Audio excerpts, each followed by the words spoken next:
Chapter 2250. Mrs. Xiao froze for a moment. Why are you so serious all of a sudden? Is it important that I know Yuan is injured? Yes, it's very important. Commander-in-Chief Xia stared at his ex-wife with sharp eyes. His cold and deep voice was tense, revealing a sharpness that made Mrs. Xiao panic. You need to tell me very seriously. Mrs. Xiao, who didn't take it seriously, restrained all her expression. Her ex-husband's seriousness made her feel even more uneasy. This morning, old Du's daughter, Jia, accompanied Qinglan to the hospital for a physical examination. When she got out of the car, she accidentally saw Yuan leaving in a car, so she called me and told me that she saw Yuan in the hospital. Mrs. Xiao explained seriously, afraid that her ex-husband would misunderstand, and said, I asked this child to go to the border for me to inquire about Yuan's whereabouts. Commander-in-Chief Xia frowned and stared at his ex-wife, as if to confirm whether she was lying or not. After a while, he asked, Then how did you know that Yuan was injured? How would I know that Yuan was injured? Mrs. Xiao smiled bitterly as if she had been soaked in gold thread. I didn't know. I just remembered that Yuan didn't like to go to the hospital since he was young. It was impossible for him to come to the hospital for no reason, so I called to ask you. It turned out that he had also been tricked by his ex-wife. Commander-in-Chief Xia was slightly relieved, but there were some things he had to remind his ex-wife. Although his son didn't recognize her, the relationship between mother and son could not be changed no matter what. You know the relationship between family Xia and the Du family. Although you have been good friends with old Du's wife for many years, I hope you can distinguish between your good friend and your son. For the sake of his only son, Commander-in-Chief Xia didn't mind his relationship with his ex-wife strained. His usually dignified and deep voice was cold and sharp as he reminded his ex-wife, If you insist on putting your good friend first, I don't mind using extreme means to make you never set foot in our country again. It was not just a reminder but a warning. Mrs. Zhao's body swayed slightly. Her hands, which were holding her handbag, were so strong that her veins were bulging. She was very angry but she endured it. She was afraid of disturbing Xia Jinyuan in the ward, so she lowered her angry voice.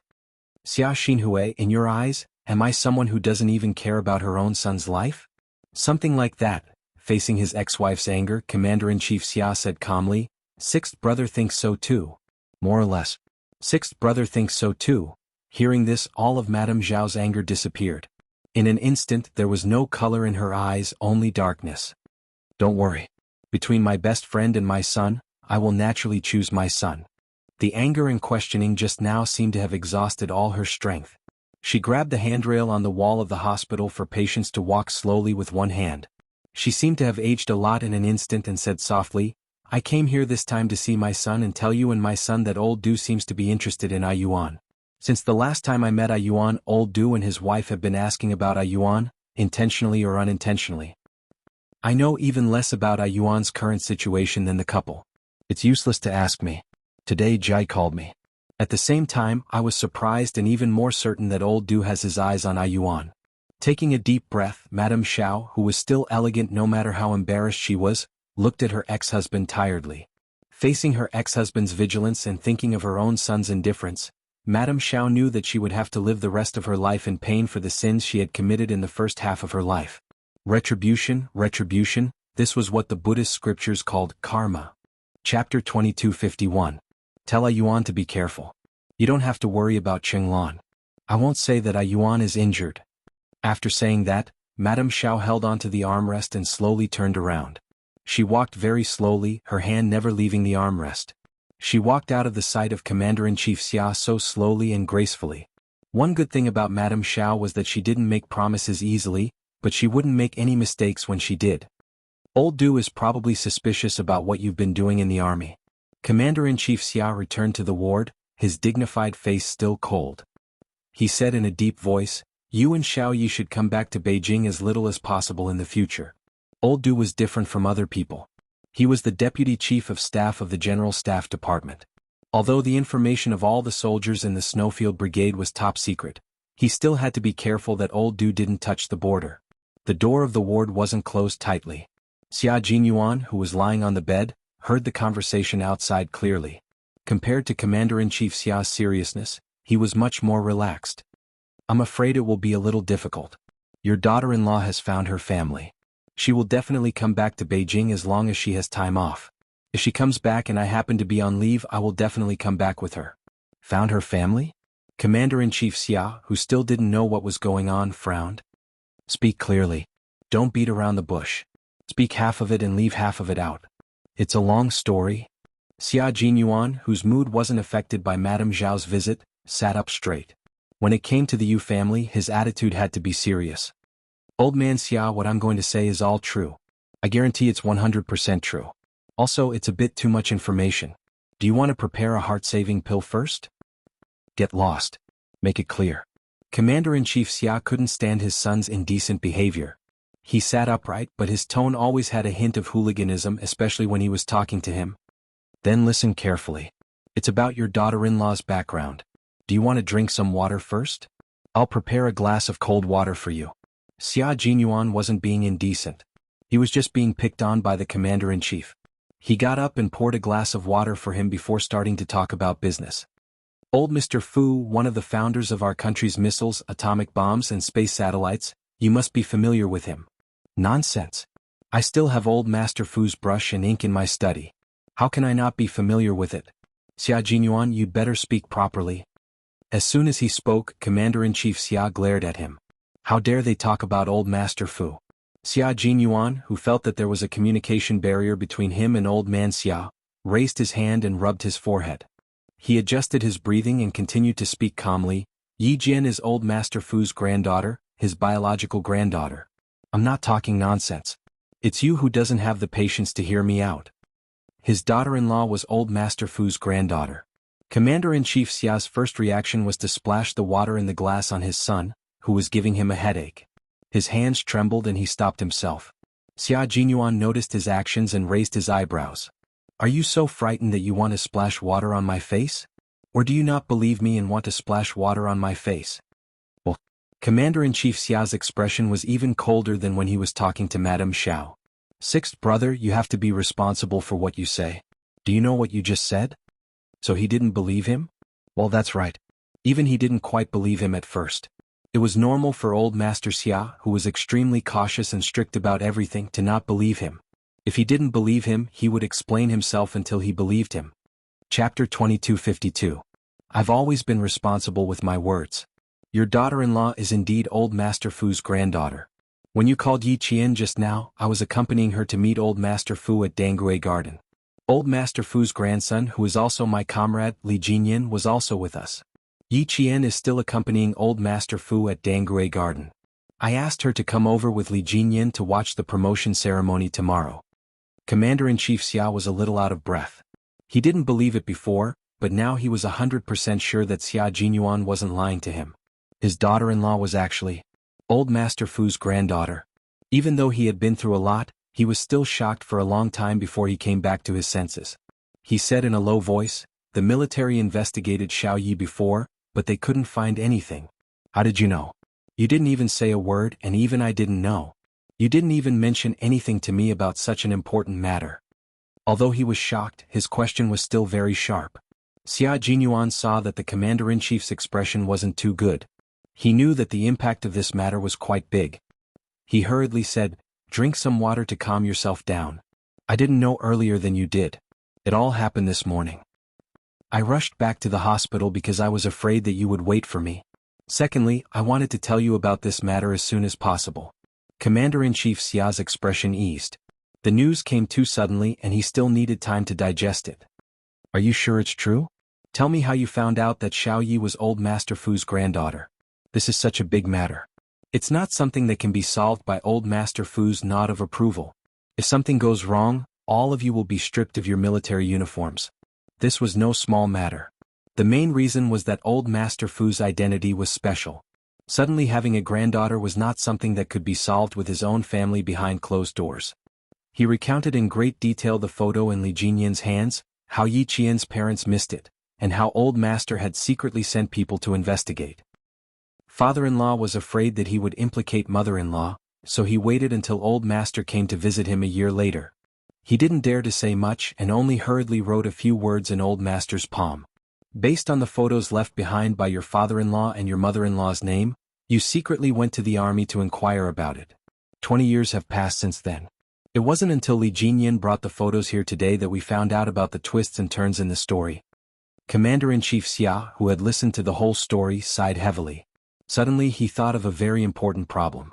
He frowned and said coldly, "This matter has to be suppressed. It has to be scientifically confirmed. Have a good rest, I have to return to the military first." Commander-in-Chief Xia did not say what he had to say. He hurriedly left with the guards. Sun Xueqing was Old Master Fu's daughter-in-law. Old Master Fu's son, Fu Yuxing, was the chief engineer of the country's navigation research. Back then, Fu Yuxing was suddenly confined for investigation for a year. A year later, Old Master Fu went to inquire about Sun Xueqing, but to no avail.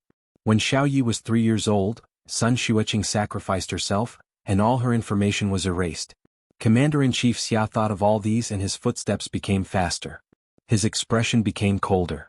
All these incidents made it seem like someone was deliberately targeting the Fu family. Xia Jinyuan did not chase after them to ask for the reason. He conveniently told Old Master Xia that his father-in-law had suddenly been confined for a year, just to make Old Master Xia think in a certain direction.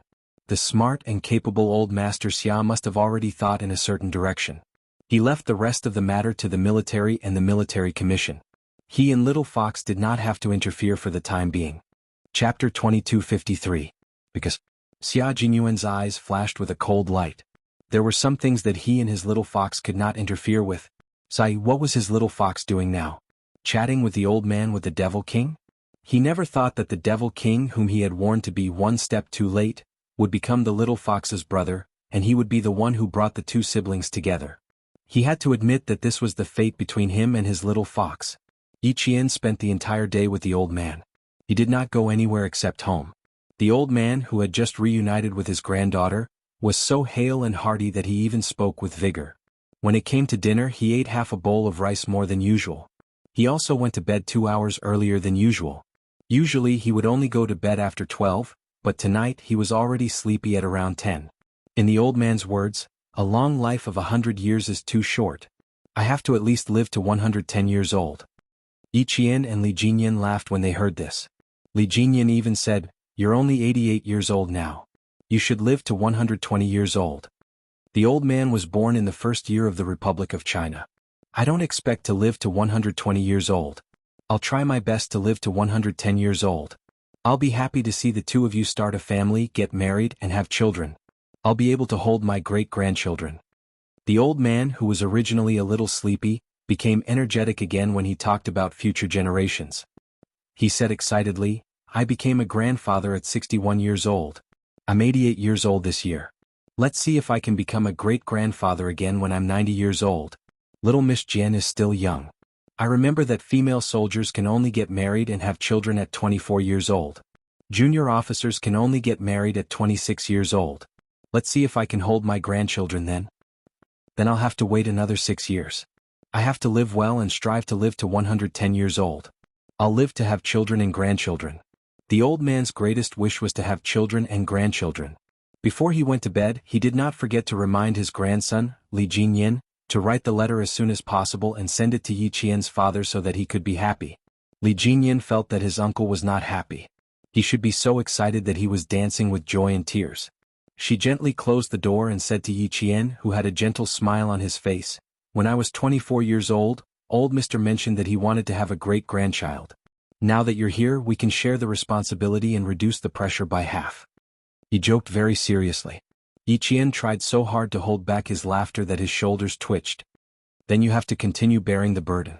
You're 7 years older than me. It's time for you to get married and have children." Li Jinyan was 27 years old this year.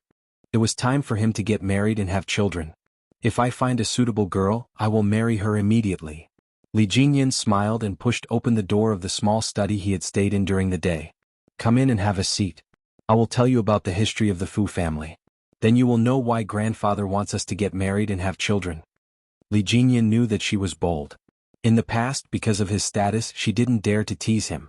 Now that he was her brother, she was bold enough to tease him directly. He hoped that this would mean that they would be closer. The old photo album opened again.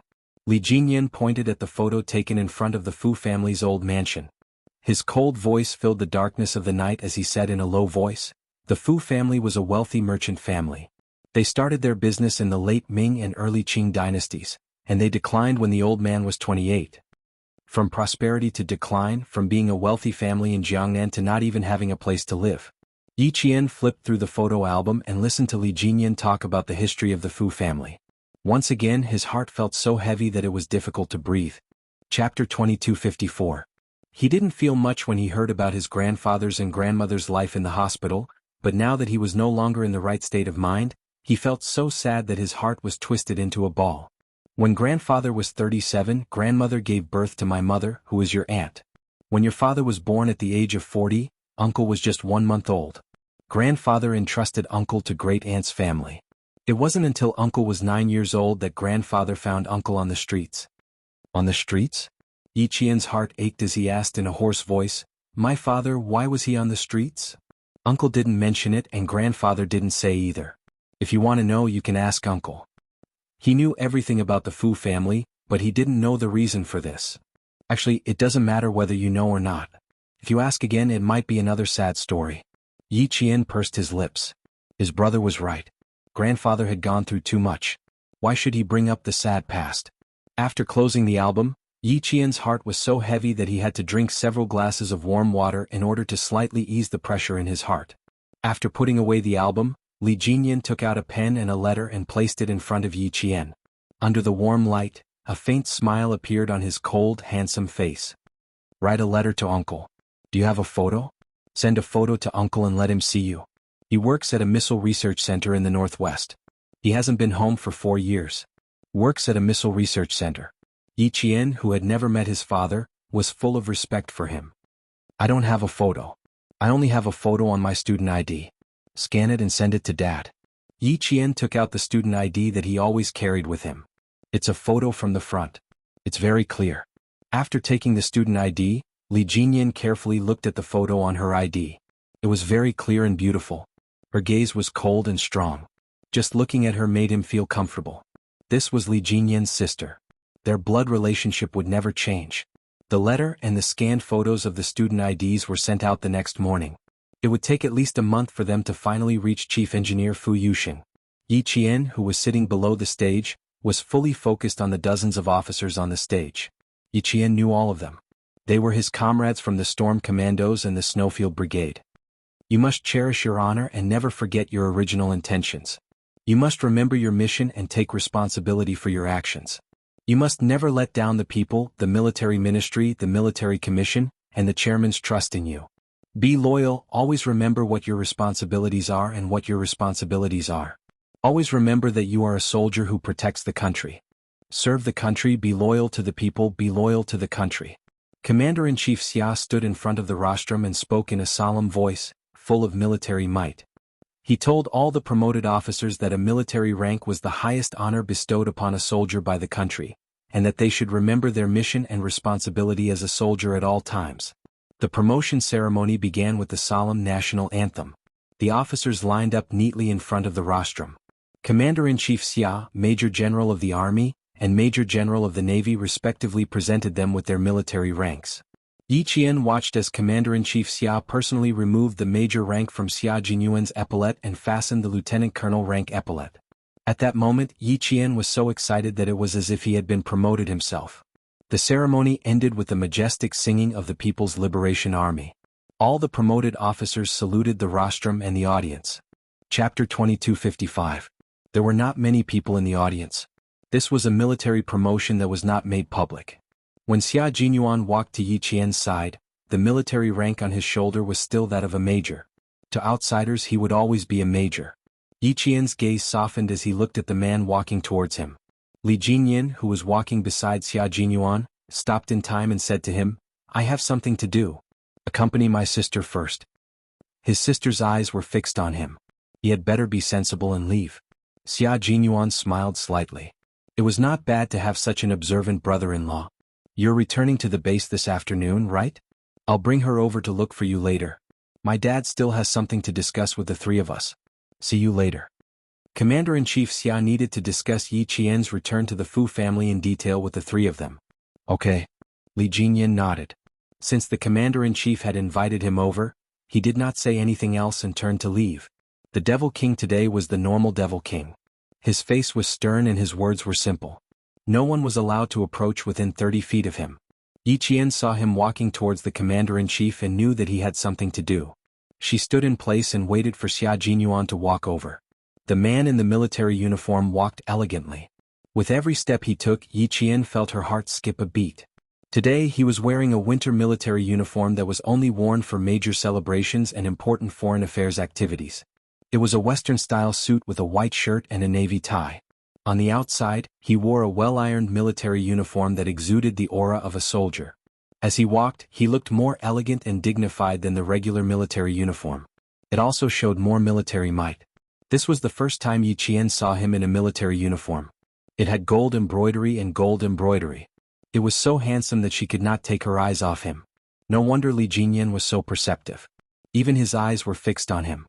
How could an older brother disturb his younger sister's happiness?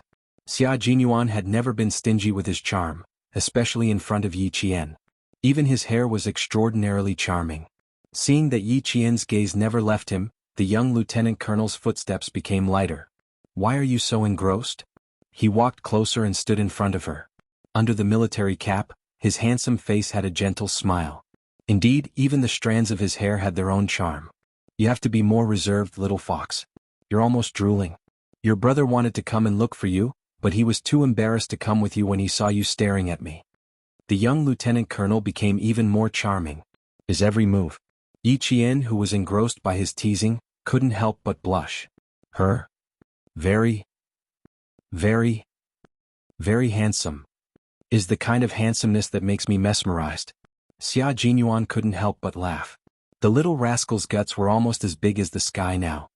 "Now even my hair is showing you my manliness. If this doesn't make you mesmerized, I'll be very sad." The auditorium was not a suitable place for chatting. When Yi Jian muttered, "Shameless," Xiao Luo chuckled and said, "There will be times when I will be even more shameless. When that time comes, don't be scared away by me." Yi Qian suddenly realized what he was implying. Blushing, she glared at the shameless young lieutenant colonel. "What nonsense are you talking about?" "I'm not talking nonsense. Why are you blushing?" Lieutenant Colonel Xia, who was pretending to be innocent, chuckled softly. "Oh, you've become naughty too. Come, let's talk outside." Chapter 2256. Yi Qian didn't respond and just followed him. If he did, he would say something else.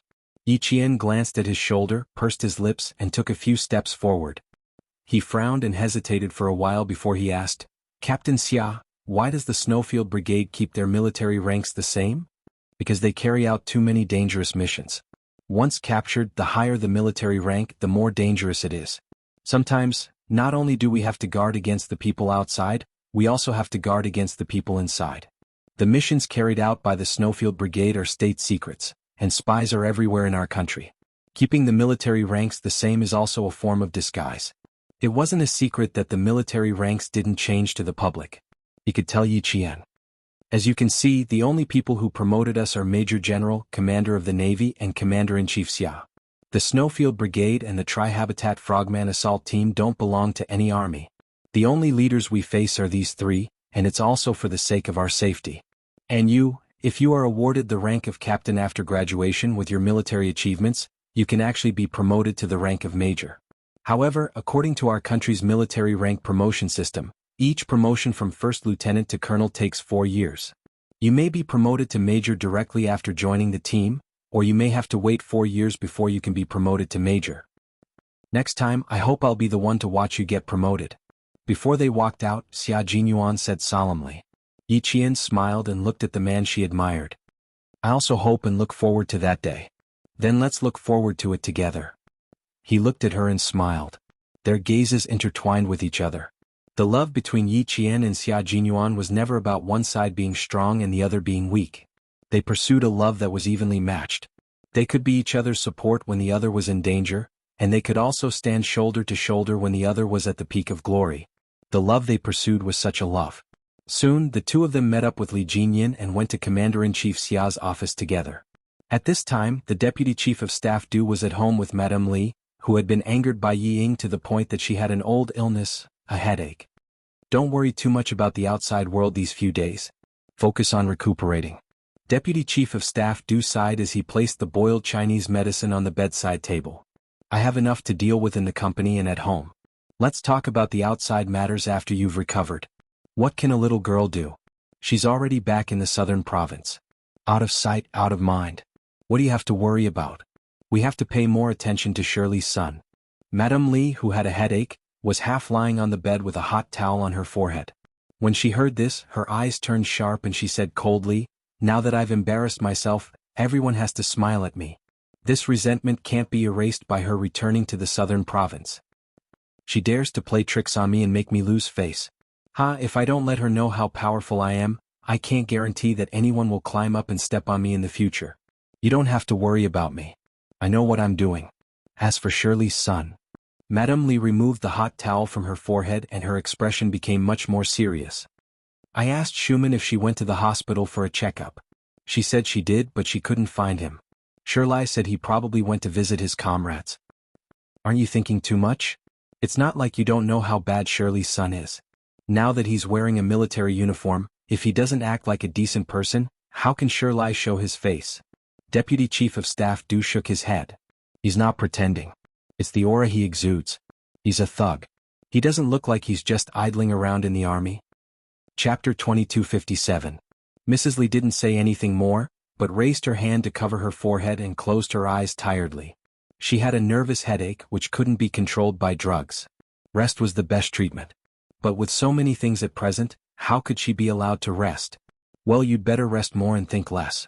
I'll ask Li Yuan to accompany you to the sanatorium in Hai Province for a month. The Deputy Chief of Staff Du had always respected his wife, and he didn't feel good when he saw her having a headache and suffering. The nanny knocked on the door with a hot towel in her hand and came in. The Deputy Chief of Staff Du asked the nanny to leave and served her by himself. The hot towel was put on her forehead, and Mrs. Li said, comfortably in a low voice. She pressed the hot towel with the back of her hand and replied weakly, I'll ask Schumann to find old Xia later. You can only rely on yourself in the army. I'll help you if I can. Family Xia is really the nemesis of our Du family. Kai Wei was not suppressed by old Xia's son, but he was suppressed by Xia Anbang's son. My eldest daughter was also suppressed by Xia Anbang's daughter. I'm angry when I think about it. Mrs. Li, who was strong by nature, was a little angry when she thought that her children were being suppressed everywhere. The only thing that made her feel a little comfortable was that she was not suppressed by Xiao Shuman's son. Otherwise she would be so angry that her life would be shortened. The Deputy Chief of Staff Du was also helpless that his children were always inferior to family Xia, but what could he do? After all, the foundation of the Du family was a little shallow. How could it be compared with family Xia? Master Xia had 5 sons and 1 daughter. Except for the second son, Xia Anbang, who had been the Minister of Public Security who died in the line of duty, the eldest son, Xia Anghua, the third son, Xia Xinhui, the fourth son, Xia Jiaza, and his daughter, Xia Sujuan. Which one of them wasn't a powerful figure who would shake the ground 3 times when they went out? The Du family was no match for family Xia. The Deputy Chief of Staff Du knew very well, but he didn't dare to say it out loud. Otherwise he would make his wife, who worked hard for the family, angry. But with his wife's temper, he couldn't change the topic if she wanted to talk about something. He had to continue with the topic. After pondering for a while, Deputy Chief of Staff Du comforted Madame Li with a smile. You didn't say that before. You always mentioned that as long as our eldest son, Kai Wei, is better than Shirley's son. Now Kai Wei is a regiment commander while Shirley's son is a major. You've already won. If I want to win, I will win for the rest of my life. At the moment when Madame Li slowly opened her eyes, a strange cold light flashed through her deep eyes. Didn't those people often say secretly that Xiao Shuman was luckier than her? She wanted to let them see who was more fortunate between her and Xiao Shuman. She was a divorcee who didn't even acknowledge her only son. How could that be considered a blessing? This was called bad luck. You're already a grandmother, but you're still so stubborn. The Deputy Chief of Staff Du was a little helpless. He didn't know why his wife wanted to compete with Shirley's ex-wife, Xiao Shuman. They had been in contact with each other for decades and had a good relationship. Xiao Shuman was far away from home. Whenever she needed his wife's help, his wife, who couldn't get away from abroad, would try her best to help her regardless of money or manpower. Speaking of a good relationship, his wife's expression would be a little gloomy every time Xiao Shuman was mentioned. He really didn't understand why. Xiao Shuman is all alone now. Why do you still want to compete with her? You don't worry about it. I'll keep an eye on Shirley's son. Don't worry about him. Chapter 2258. Madame Li snorted coldly. With a sneer on her tired face, a few sharp wrinkles appeared at the corners of her mouth. People live to fight for their dignity. When I was young there were always people who liked to compare me with her. After the comparison they said that I, Li Qinglan, was not as good as Schumann. I don't believe that she, a lady who has no relatives and is in trouble, can beat me. I'm determined to fight for my dignity. Look, haven't I won now? When she was in trouble, I helped her without hesitation. When she was in trouble, I worried about her. Now, who dares to compare me with her? Who dares to say that she is better than me? She is divorced and even her son doesn't recognize her. But what about me? I have children, and even my eldest grandson is 4 years old. But what does she have? Nothing. Except for herself, she doesn't even have a close friend. The deputy chief of staff Du was stunned. After a long while, he laughed and said, Madam, I really admire you. You can fight for your dignity for decades. I have no choice but to admire you. Our Du family can be where we are today because of your help. So, you are not in good health now. I'm very worried. Since the outcome of the battle between you and Xiao Schumann has been decided, you don't have to worry about it. If it doesn't work, I will ask the eldest son's wife to take our grandson to Hai Province for a vacation to relax. The eldest son, Du Kaiwei, was already married and had a son who was 4 years old this year. Thinking of her good friend Xiao Schumann's current situation and her only grandson, Madame Li's gloominess dissipated a lot. Forget it. Don't bother the eldest son's family. I'm not a big problem. When the matter in Nan Province is solved, I will feel better and my headache will naturally go away. Madame Li, who had a slight headache after applying several hot towels, could not help but think of Yiying when Nan Province was mentioned. Thinking of Yiying, she remembered that she went to the brothel yesterday and heard several noble ladies next door talking and eating.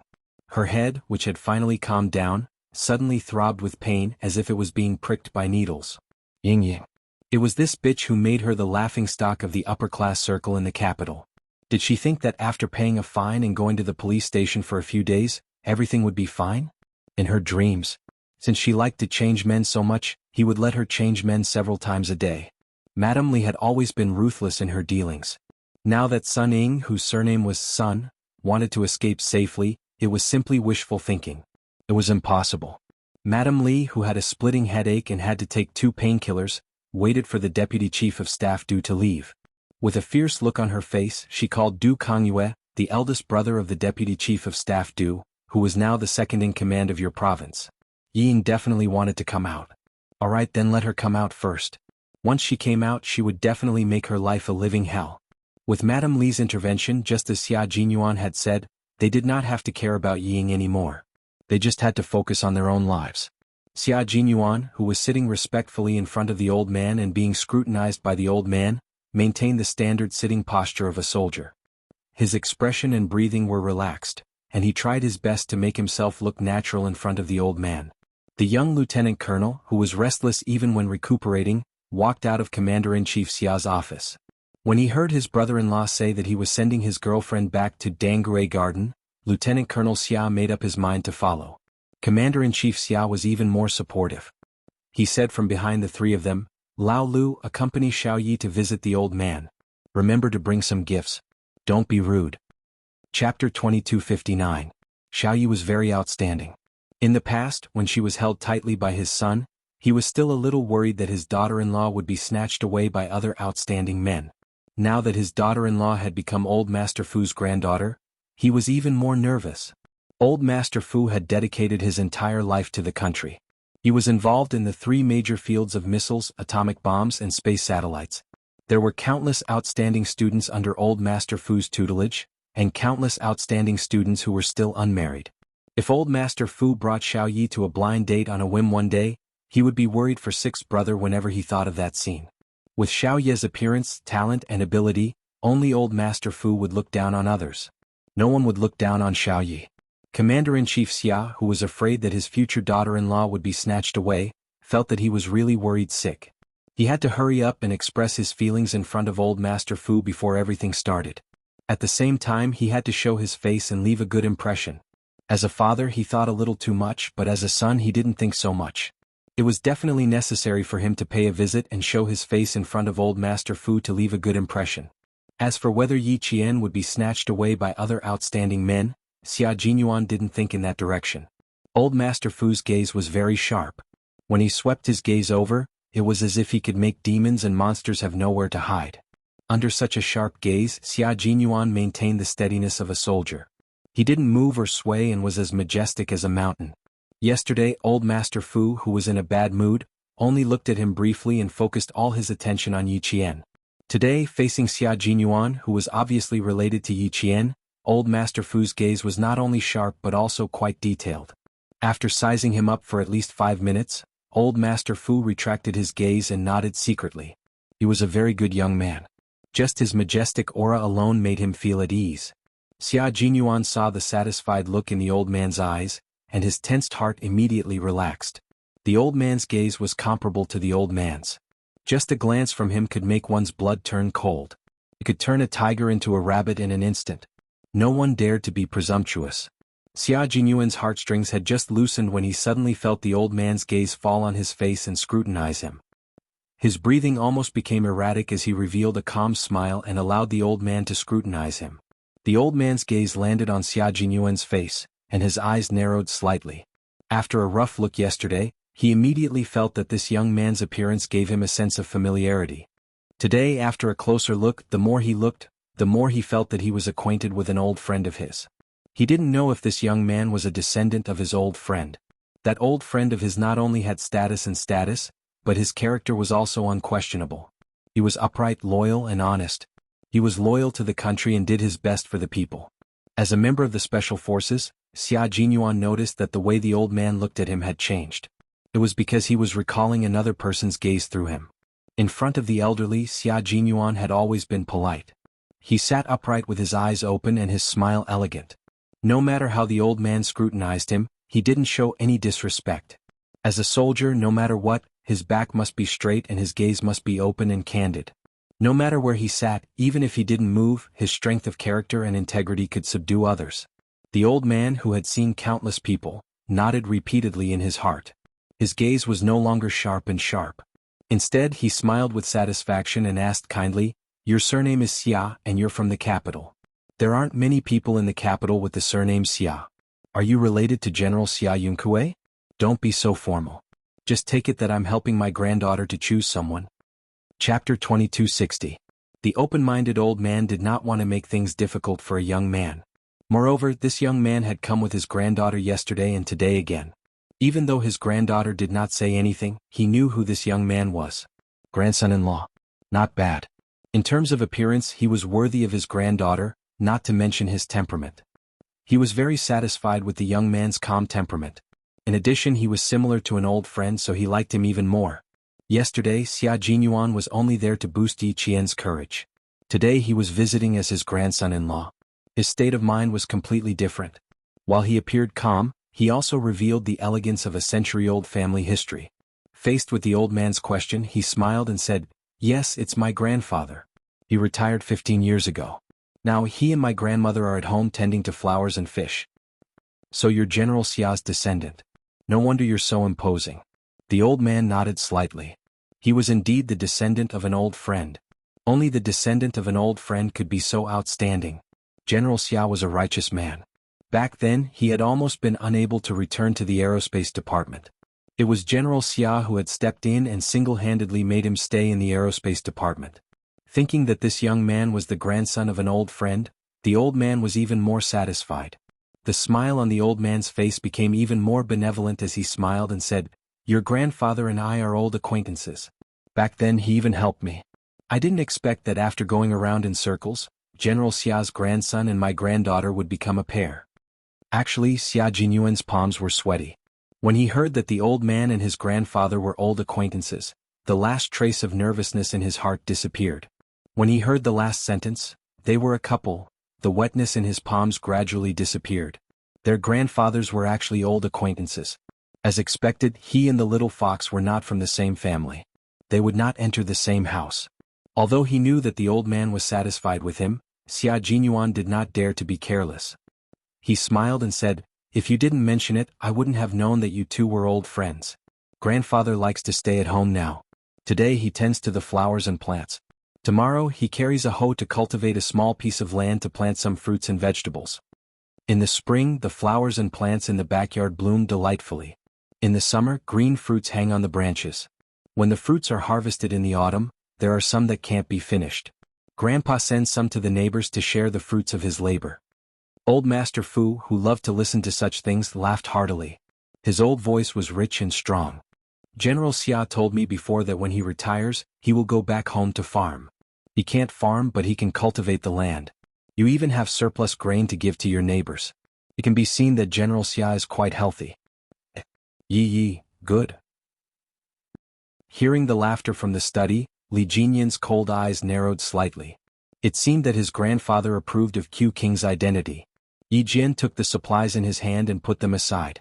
She smiled and said, "He's very popular with the old man." When Grandpa Jen was still around, the old man didn't quite agree with him coming over to pursue me. Later, Grandpa Jen told me that Captain Xia is a good man and that he's worth a try. Uncle Chen also tested him and was very satisfied. He also advised me to discuss things with him and not make decisions on my own, so that we won't be at odds. Chapter 2261. Therefore, she was not worried at all when her grandfather said that he wanted to talk to Captain Xia alone. Li Jinyan finally understood how much his sister trusted Xia Jinyuan. He had originally wanted to test Xia Jinyuan, but now he had completely given up on it. He raised his hand and patted her head. The cold devil revealed a faint but gentle smile. "As long as he continues to treat you well, grandfather, and I won't have any objections. I won't go in and disturb grandfather. I'll take my leave first." The devil had returned to the team today. It was already past 2 in the afternoon, so he had to leave to catch his flight at 4. "You have to go back to school tomorrow. Be careful." Also, Li Jinyan was a little reluctant to part with her.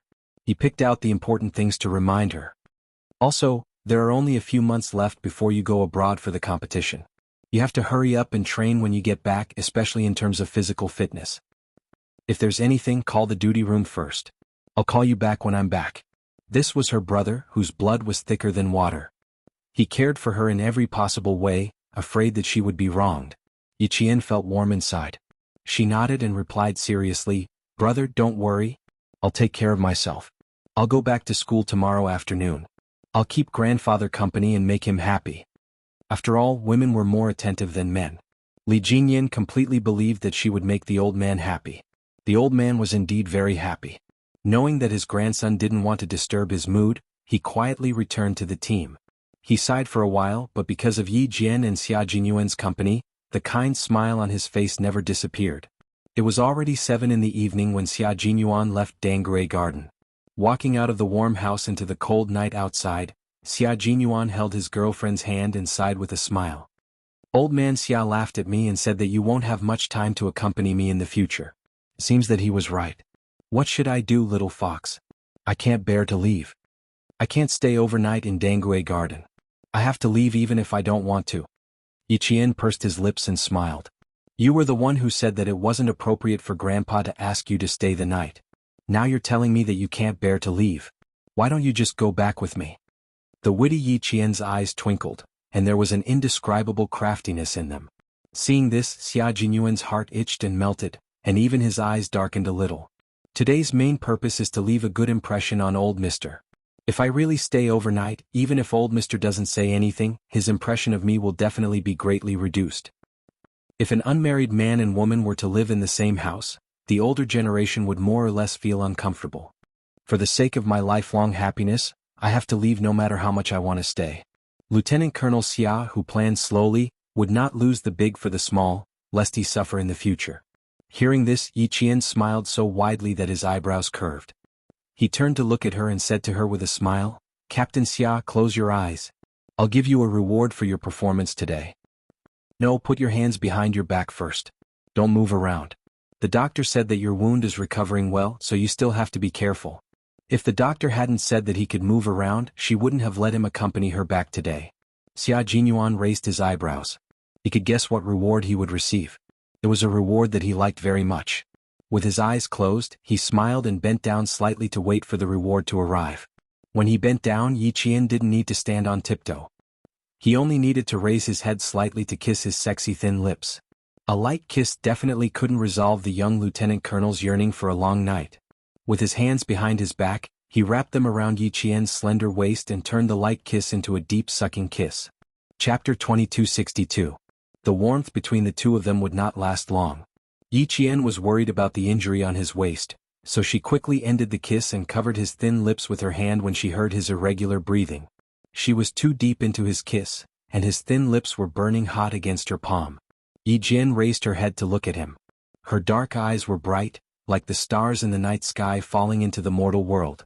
Xia Jinyuan couldn't help but lower his head again and kiss her eyes gently.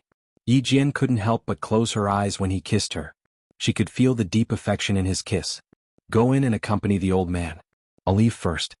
After kissing her eyes, Xia Jinyuan said in a low and hoarse voice. She was the only one in his deep and cold eyes. I'll come over tomorrow to take you to the airport. His little fox had to leave tomorrow, and it was time for them to part after their short reunion. Yi Qian didn't go in immediately. Unwilling to let him leave, she snuggled up to him and pressed herself against his broad chest. My brother said that there will be a competition during the summer break. Do you think we will be training together during this period? The military has already asked your school, but the school leaders didn't agree. Your freshmen will be going to the northern part of Xiang province to practice during the May Day Labor Day. You won't be able to participate in our training. Every time she got close to him, Xia Jinyuan's heart softened. His expression became increasingly gentle as he stroked the back of her head. He was also disappointed that he couldn't train with her. Yi Qian was also a little disappointed, but she quickly adjusted herself. She looked up from his arms and adjusted his tie and collar. Then we'll have to wait until the summer break. Go home early and rest. The commander-in-chief is also waiting for you. Xia Jinyuan went through the discharge procedures this morning, so he didn't have to go back to the hospital tonight. Okay, go in quickly. Xia Jinyuan looked down at Yi Qian, who was carefully adjusting his collar. The corners of his lips never fell. He and Yi Qian had known each other for 6 years, but they had been boyfriend and girlfriend for less than 2 years. However, they had more chemistry than other couples who had been married for decades. She could understand what he meant with just one look, and he could tell what she wanted to do with just one movement. It was said that men and women were a semicircle. When they found the semicircle that suited them, they would become a complete circle that could not be separated from each other. He and the little fox were each other's lost semicircle. Their union represented eternity, and neither of them could leave the other. I'll pick you up tomorrow. Rest early. After giving her a good-night kiss, Xia Jinyuan stood at the bottom of the stairs. His eyes were filled with love as he turned around and walked back into the house. Just as she was about to open the door and enter, she turned around and waved at him. Xia Jinyuan smiled. See you tomorrow, little fox. See you tomorrow, Captain Xia. Yi Qian turned around and saw the tall and straight man staring at her.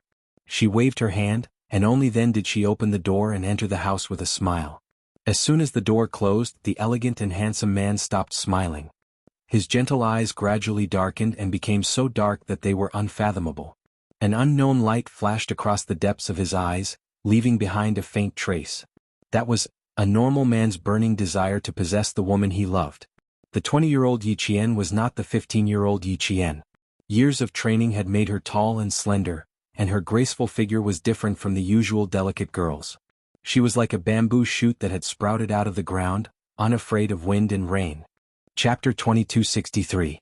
Every time Xia Jinyuan hugged her slender waist with both hands, the man's wild nature was instantly aroused. He wished that he could hug her waist tightly and rub her into his body.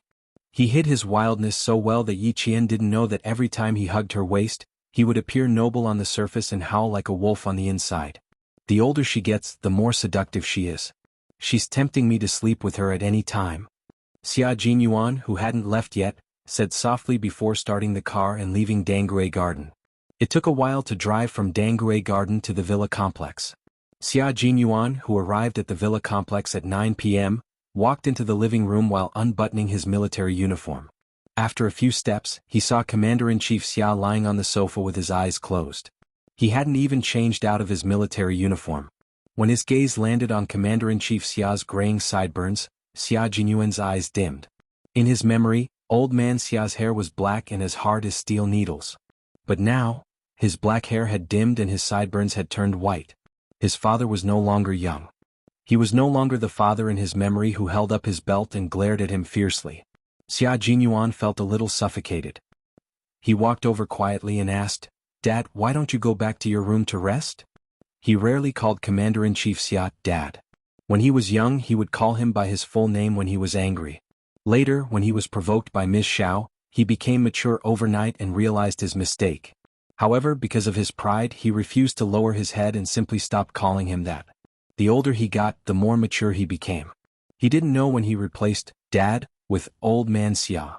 However, Old Man Xia didn't mind and let him call him that until now. Little Fox said that Old Man Xia wanted to hear her call him Dad. Was it because he still longed for him to call him Dad?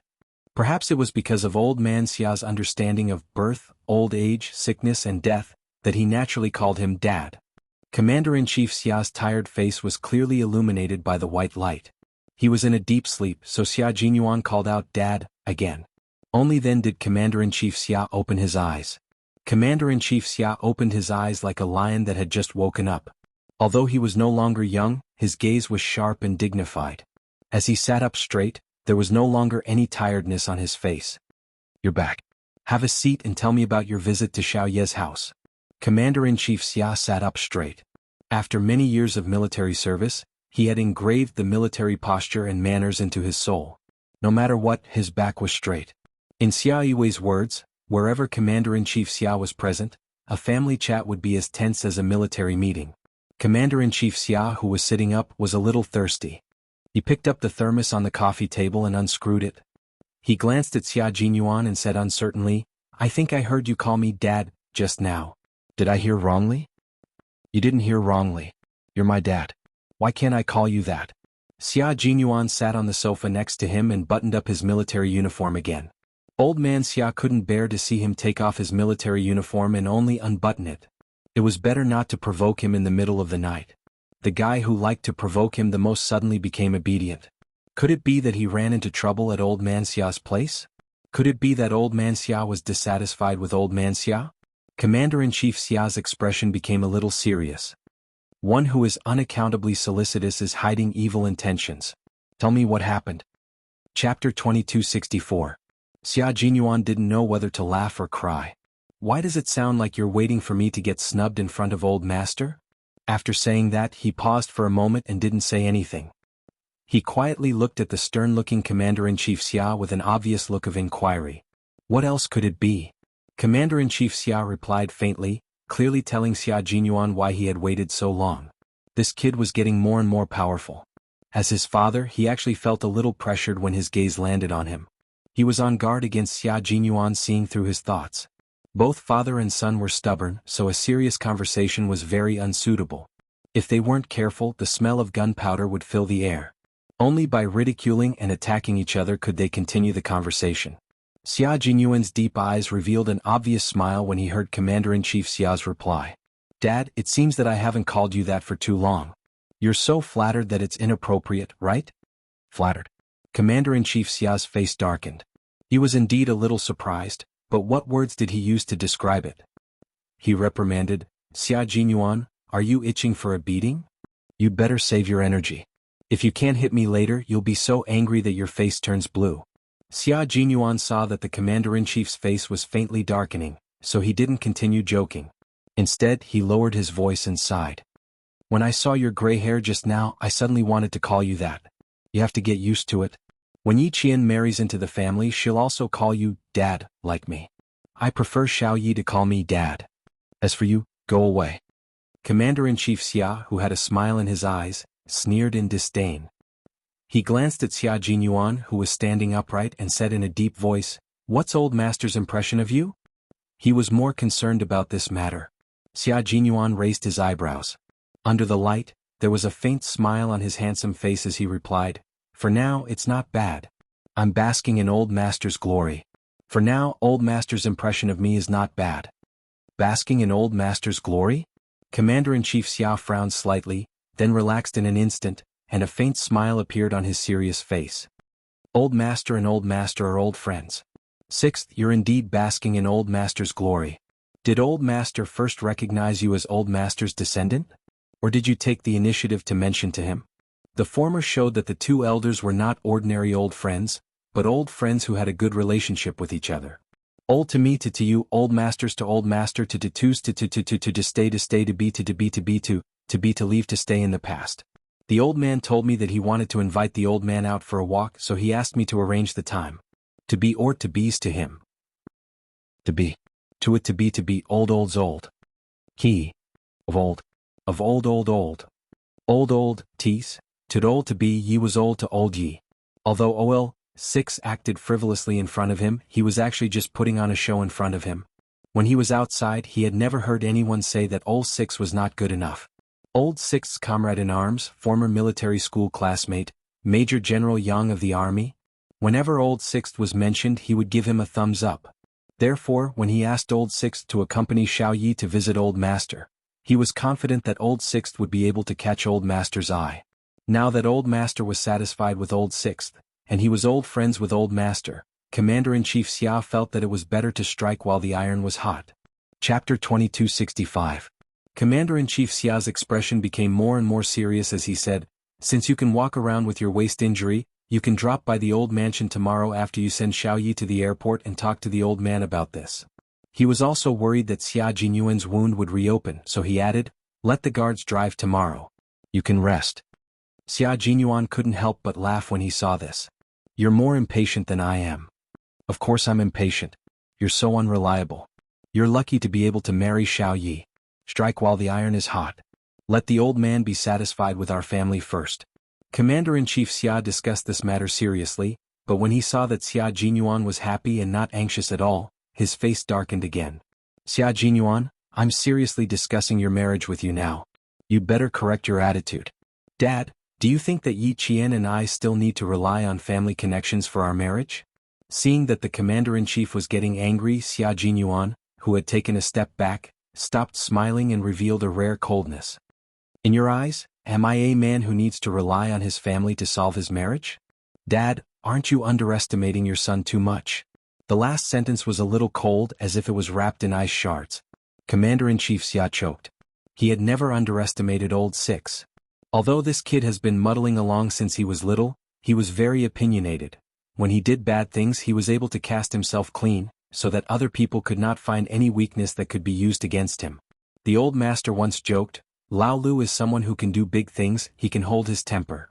Reality had proven that old 6 was indeed someone who could accomplish great things. He had gotten into the military academy on his own without using any connections.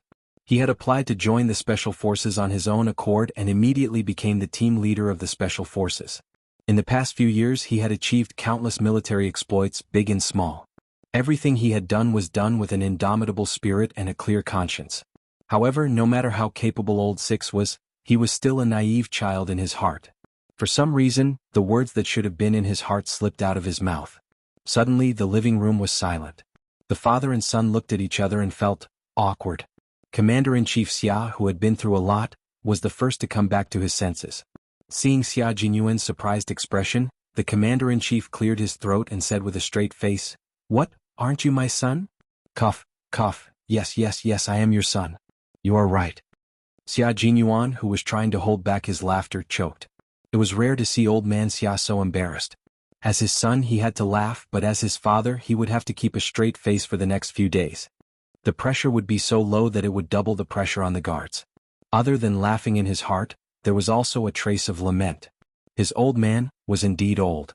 When a person was old, his state of mind would be smoother and firmer. If it had been a few years ago, she would have picked up the thermos flask in her hand and smashed it on him. Time hastens the aging of a person, and it was not up to him at all. As a son, it was better to follow his parents.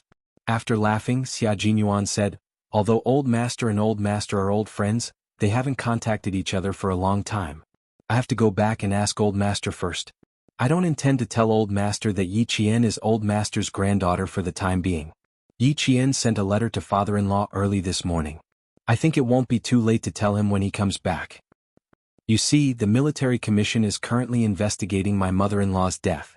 I personally think it's better not to do anything for the time being to avoid complications."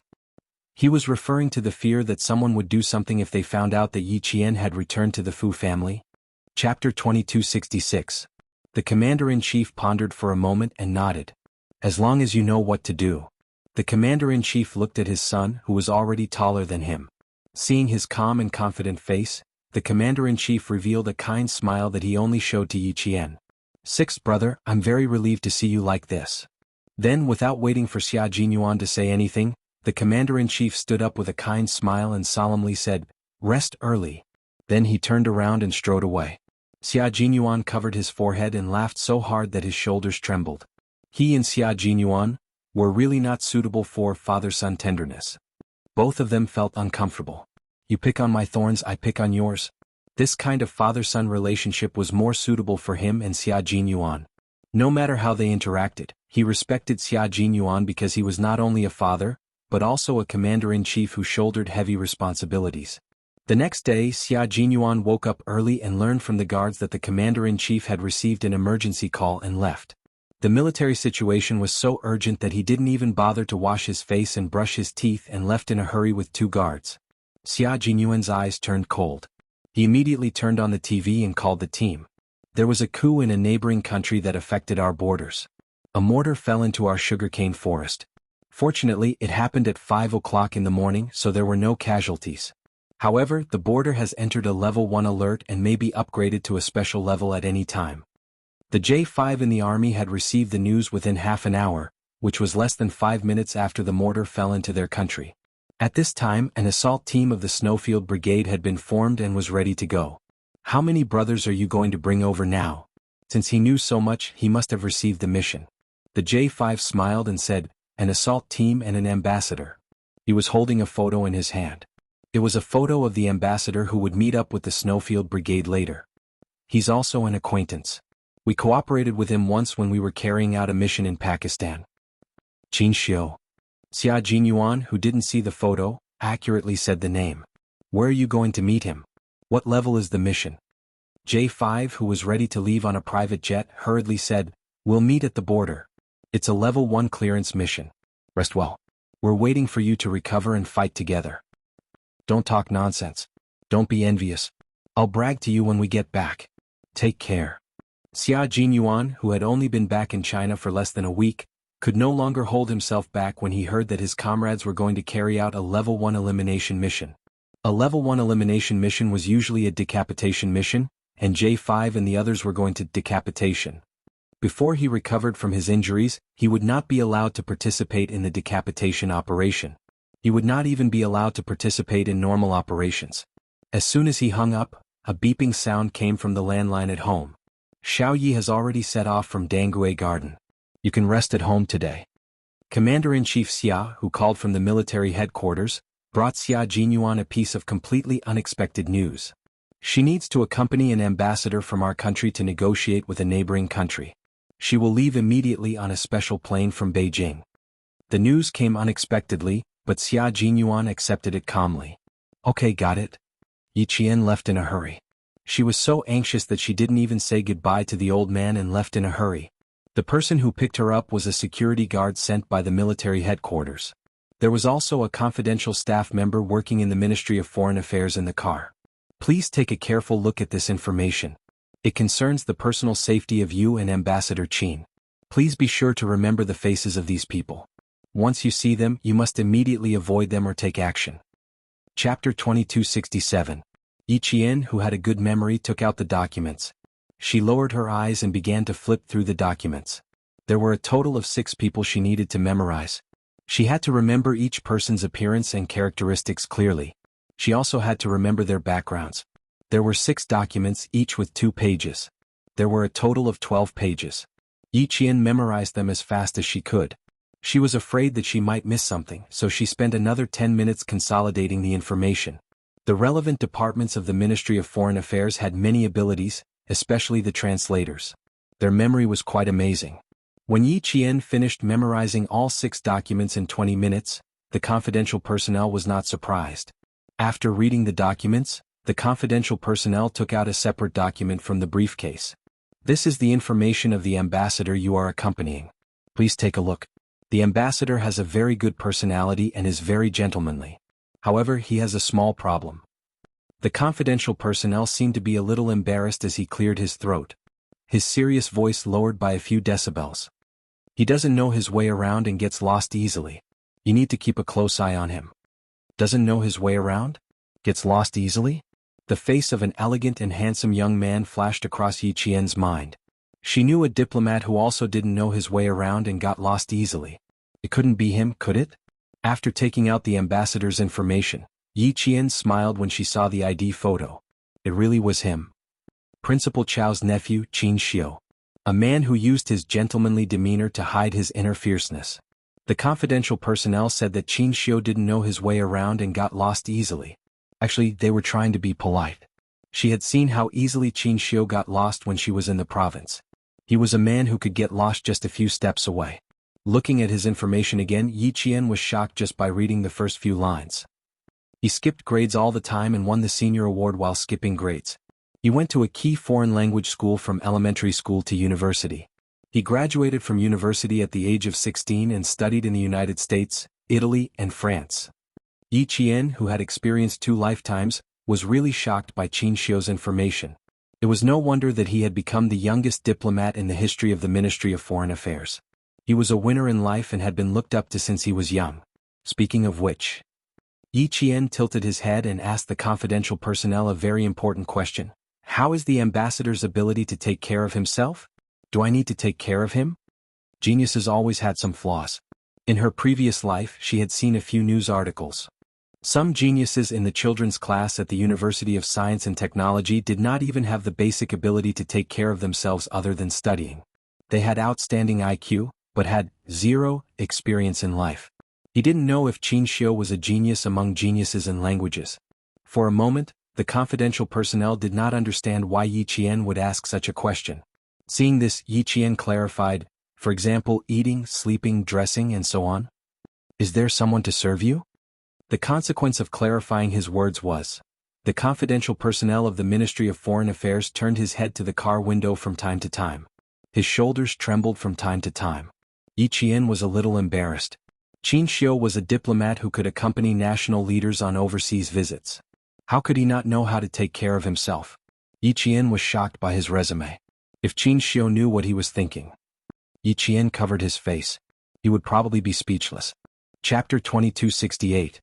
No, other than the fact that Ambassador Qin doesn't know his way around, he's pretty good at everything else. Eating, sleeping. Ahem. The confidential personnel choked a few times as he tried to hold back his laughter. He adjusted his breathing and continued. His clothes are all arranged by the ambassador himself. He has a certain degree of misophobia, especially the room he sleeps in. No one is allowed to enter or leave at will. Even more so, you can't sit on the bed casually. No, you should never sit on it. If you offend him, you'll see the gentlemanly ambassador instantly turn cold and indifferent. The bathroom as well, can't be shared. His clothes are all packed. You don't have to pay attention to it. The personnel saw Yi Qian's forehead twitch faintly. He was afraid that it would cause disgust, so he hurriedly added, the ambassador is very particular about his privacy. The bedroom, clothes, and bathroom are all important places of his privacy. Other places don't matter. Don't be scared. Yi Qian smiled. I'm not scared. It's normal. I don't like people sitting on my bed either. The bed was where people slept at night. She really didn't like people sitting on her bed casually. Therefore, she didn't think that it was misophobia. It was just a personal hygiene habit. The ambassador is very easy to get along with. You'll know when you see him later. He's a pretty good man. The confidential personnel was probably afraid that his words would cause Yi Qian to dislike Qin Xiu. After confirming that Yi Qian had memorized all the information, he spared no effort to say good things about Qin Xiu. With the confidential personnel's words, Yi Qian had a preliminary understanding of the language genius Qin Xiu. It was only a preliminary understanding. The confidential personnel only talked about Qin Xiu's general habits that could be seen by others. As for the specific details and Qin Xiu's secrets, he didn't say a word. Qin Xiu, who was holding a paper bag in his hand, was already waiting for Yi Qian in the lobby of the Ministry of Foreign Affairs. He had received Yi Qian's information half an hour ago. Although there was no photo, when he saw the familiar name in her brief introduction, he knew that this was the girl he had fallen in love with. She was accompanying him to the neighboring country. He was a little surprised. Going back to the neighboring country wasn't an easy task. According to his own analysis, it was very dangerous. It was the most dangerous trip he had gone abroad in recent years. After all, there was a coup in the neighboring country. He was surprised that Yi Qian was accompanying him, but he was also looking forward to her arrival. They hadn't seen each other for about 40 days. Ever since he returned from the border, he had dreamt of her walking over a snowdrift. She was tall and straight, like a goddess walking from the top of a snowy mountain, bringing with her the hope of survival. That scene was still unforgettable, so much so that he would dream of it at night.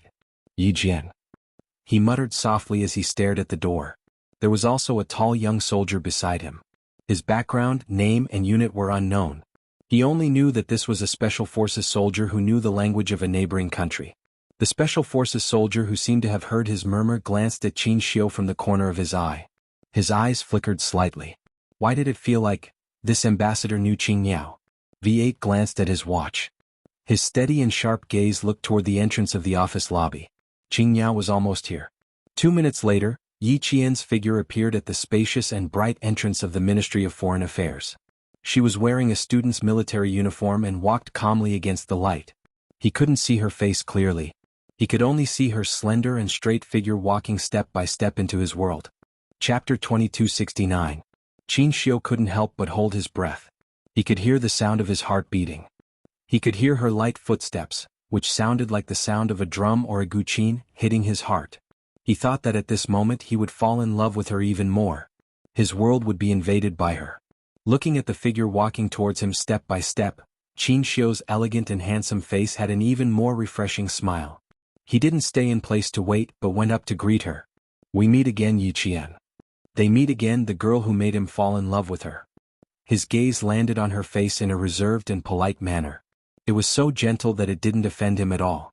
As he got closer, Qin Xiu realized how much Yi Qian had changed. Her life in the military academy didn't make her skin tanned. Instead, it was as fair as before.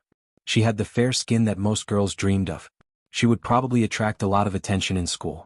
Her eyebrows had also completely grown out. When they were at the border, the light was dim, so he didn't look at her carefully.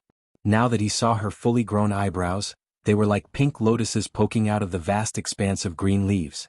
The petals were beautiful and delicate. He didn't deliberately look at her. He only looked at Yi Qian's eyes. Yi Qian, who had always been sensitive, faintly felt that Qin Xiu was looking at him, but he quickly looked away and didn't think too much about it. He politely shook his outstretched hand and smiled. I saw your information in the car just now. Ambassador Qin, I look forward to working with you. I look forward to working with you. Qin Xiu calmly retracted his hand and gracefully and naturally let it fall to his side. He could still feel her softness in his palm. It was dry, warm, and soft as if it was boneless.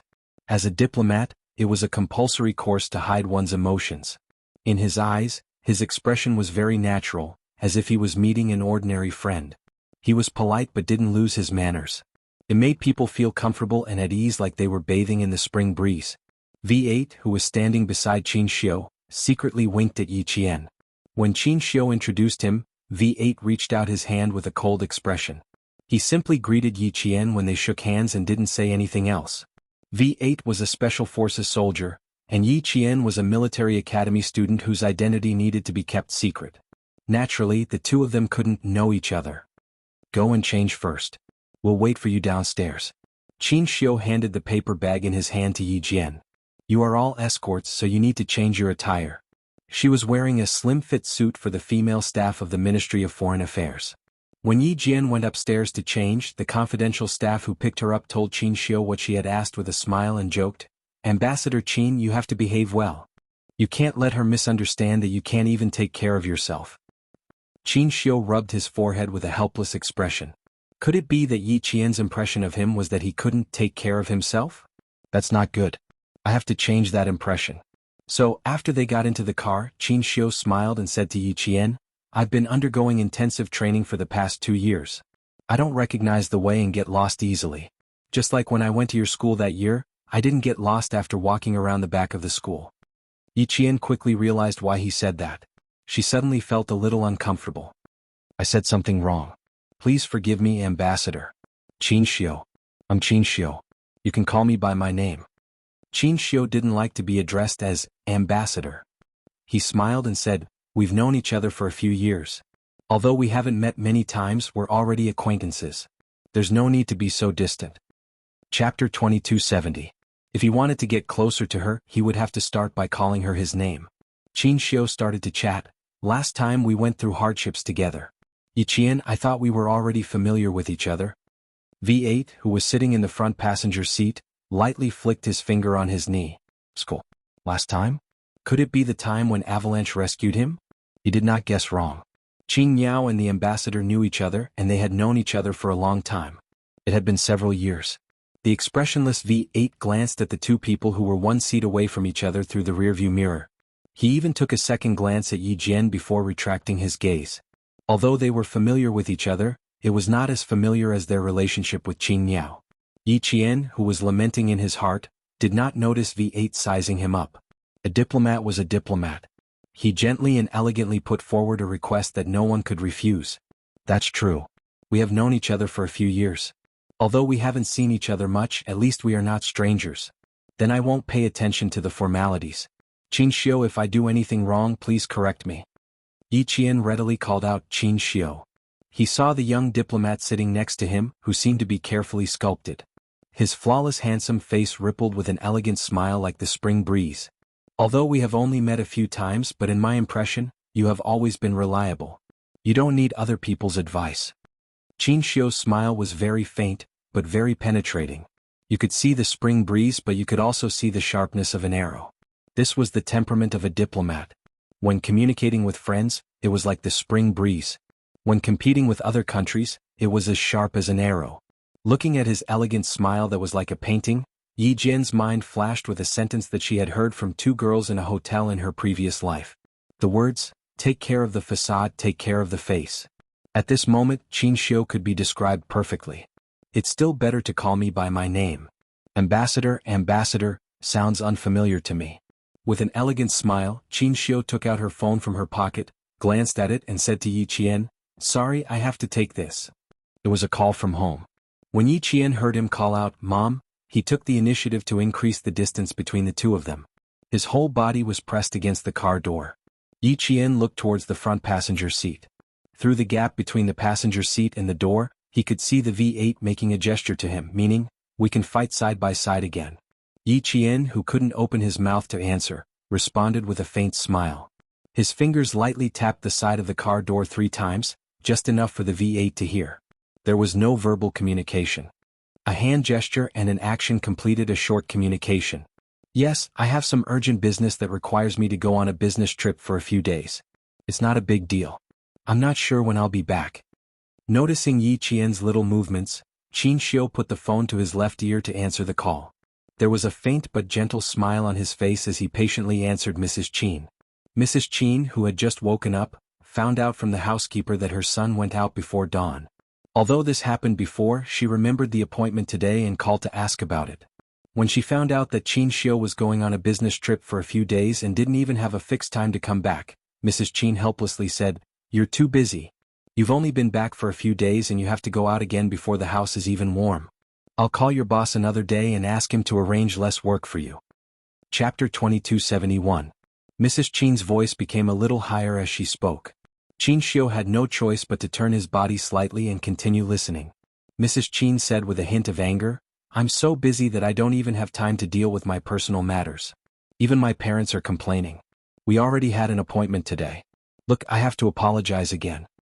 After being reminded, Qin Xiu finally remembered that he had carelessly agreed to it last night.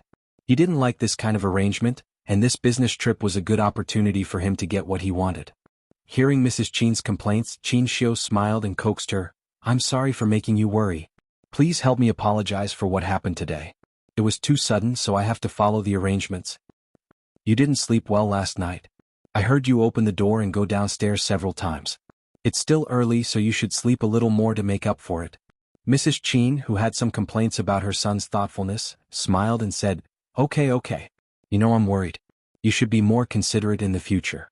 I'll be thankful if you can solve my marriage quickly." Qin Xiu was only 27 years old this year, the same age as Xia Jinyuan and Li Jinyan. However, all the men in the Qin family got married and had children before the age of 30. Seeing that Qin Xiu was almost 30 years old, Mrs. Qin couldn't help but feel a little anxious. Qin Xiu said a few more words to Mrs. Qin before hanging up the phone. She looked sideways and saw Yi Qian holding a small silver-white phone. Her long and slender fingers were typing furiously. She didn't know who she was texting, but there was a gentle smile on her face. She was as delicate as a flower blooming by a stream. She was so beautiful that it was suffocating. Yi Qian was chatting with Xia Jinyuan. She had to put away her phone when she arrived at the airport. She had to inform Captain Xia first. Xia Jinyuan, who received the text, replied very seriously and reminded her, "Be careful. If there's anything urgent, you can contact J5 at any time." Although Commander-in-Chief Xia didn't tell him in detail, when J5 mentioned going to a neighboring country, Xia Jinyuan guessed that J5 and Yi Qian were on the same side. Seeing his reply, Yi Qian's cold eyes revealed a gentle smile. She replied with an "okay" and turned off her phone. They were already at the airport, so she had to hand in her phone.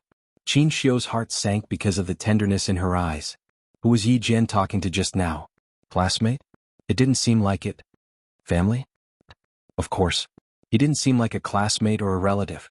Instead, he seemed like he was chatting with the person closest to him. Of such an outstanding girl. Maybe. He had been too careless and overconfident. Qin Xiu. Fortunately. I realized it. It's not too late. I realized it. Without asking who Yi Qian was talking to, Qin Xiu saw that her phone was turned off. He smiled and said, "Phones will only be handed in for safekeeping when we reach the border. Once you're there, tell your family that you're safe." He shook his phone and smiled helplessly. "I left home in a hurry. I didn't tell my parents. They're already here to ask what happened. You left in a hurry too. Remember to tell them that you're safe." Qin Xiu was indeed a very gentlemanly man. His meticulousness could be seen from the details. He was the kind of meticulous man who didn't bat an eyelid. With his reminder, Yi Qian knew that she wouldn't have to hand in her phone for the time being. She could also tell them that she was safe when she got off the plane. Chapter 2272. Before boarding the plane, Yi Qian sent a message to Xia Jinyuan that she had boarded the plane. Yi Qian left a note for the old man. She didn't want the old man to worry, so she planned to call home after the plane landed. It took nearly 4 hours to arrive from Beijing by plane. The plane had to take off at 8 in the morning, so Yi Qian and the others didn't arrive at the border until noon. She sent a message to Xia Jinyuan and called the old man. When she walked out of the special passageway, she handed her phone over. Yi Qian didn't feel nervous on the plane. When she handed her phone over and walked out of the special passageway, she saw several armed soldiers and the solemn deputy commander. Yi Qian's indifferent expression immediately changed. There was a sudden coup in the internal affairs. The old government forced the current ruling party to abdicate. The war has seriously threatened the lives and property of our citizens at the border. The deputy commander's voice was as cold as water as he explained the current situation to Qin Xiu. Our country has never interfered with the policies of other countries. This time there was a coup in a neighboring country. Our country has always maintained our principle of not participating or interfering. This happened too suddenly. The mortars were obviously fired directly into our country. It wasn't an accident like what was later said. Yi Qian followed closely behind Qin Xiu and heard every word the deputy commander said.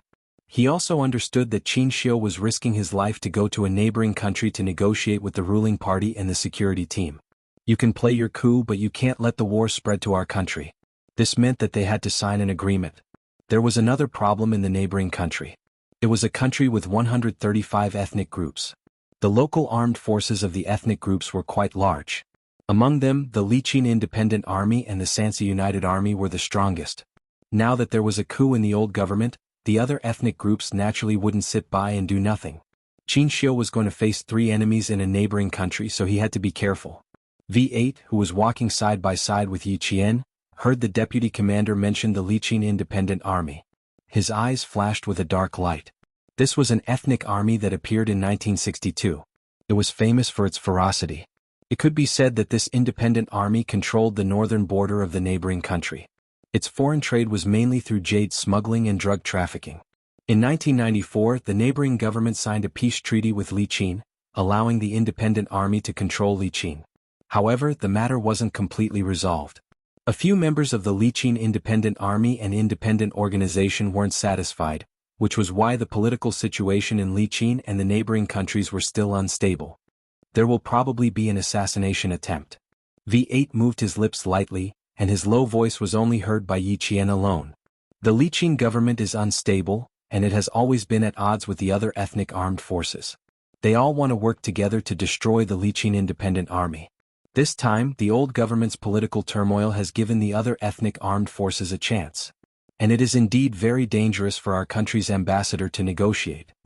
As a military academy student, Yi Qian knew a little about the situation in neighboring countries, but he did not know as much as V8 and the others. Hearing this, he replied in a low voice, "That's why he has to go. For the sake of the border, he has to go. We have to let the armed forces of the neighboring countries know our attitude. Okay, be careful." V8 nodded. The oppressive and solemn atmosphere became heavier as the sky darkened. After 3 hours of driving, the military vehicles sent by our country began to enter the border of the neighboring country. The deputy commander of the military shook hands with Qin Xiu, Yi Qian, and V8. He said to the three of them with a heavy gaze, "Thank you for your hard work. We will wait for your triumphant return." Chapter 2273. They might not be able to leave for the rest of their lives. As the deputy commander of the military shouted, "Salute," the soldiers behind the deputy commander saluted the three of them in unison. They were sending them off and also supporting them. They were telling the three people going to the neighboring countries that they were still behind them. Yi Qian and V8, who were standing beside Qin Xiu, raised their hands and saluted. The arranged car was already parked on the side of the road. A soldier opened the door for the three of them. Qin Xiu was the first to get in, followed by Yi Qian and then V8. Yi Qian recognized the driver as soon as he got in the car. He couldn't help but smile. It was another familiar comrade.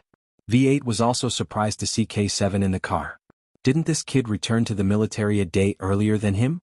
Why did he come here without saying a word? K7 nodded slightly at the three people who got in the car and greeted Qin Xiu. However, K7 was a man of few words. Even if he did greet them, he only said, "Hello." The driver was K7. There were 3 Special Forces soldiers from the Snowfield Brigade in the car.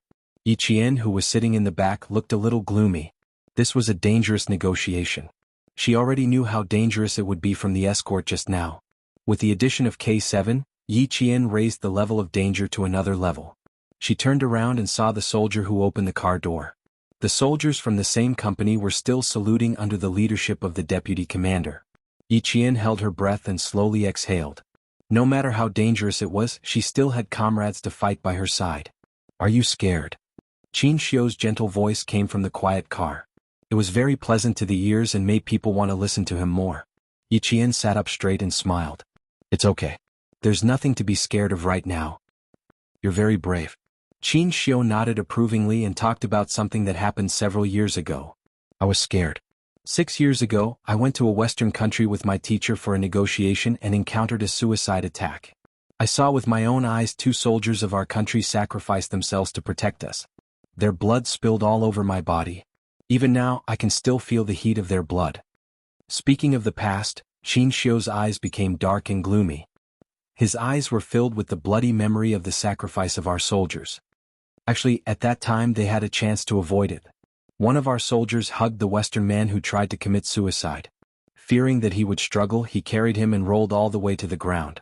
At that time, the soldiers of this country were also present, but they did not realize that danger was coming. They did not even realize why our soldiers suddenly hugged the man who was waving the small flag in his hand. I didn't realize it either. When I realized that there was danger, there was an explosion. The glass on the street was shattered by the impact of the bomb. My only reaction was to hear someone shout, "Get down." Then one of our soldiers tackled me to the ground. He used his body to block all the shrapnel for me. My ears were shaken until I lost my hearing. I only felt a sticky liquid on my neck. It was the blood of the soldier who sacrificed himself to protect me. His carotid artery was directly cut by the shrapnel. Several pieces of shrapnel pierced his back. The deepest part was directly buried in his spine. After Jing finished speaking, the car fell into a long period of silence. K7 and V8, who were sitting in the front, looked at each other. They knew about the past that Ambassador Qin mentioned because the 2 soldiers who sacrificed themselves were martyrs of the Snowfield Brigade. Chapter 2274. After a long silence, Qin Xiu sighed, "If I had your calmness back then, I don't think that soldier would have sacrificed himself. To this day, I still don't know the name of the soldier who sacrificed himself to protect me, or which unit he was from." After listening to the heavy past, Yi Qian said softly, "Their duty is to protect their home and country. You don't have to blame yourself. That's why I said you're very good. You're 2 years younger than I was back then. You know the dangers ahead, but you can still face them calmly. Yi Qian, you're really good." Qin Xiu smiled and said to the three people in the car, "I'm going to rest for a while. Wake me up if you need me to drive." No one would disturb his rest. Yi Qian, who was sitting in the car, could faintly smell the smoke of gunpowder in the night wind. He looked through the car window and saw the endless rolling mountains that connected the neighboring country and our country. The concave peaks between the mountains were like the giant mouth of a monster, quietly waiting for its prey to come into its mouth. Yi Qian gently tightened his grip on the pistol in his hand.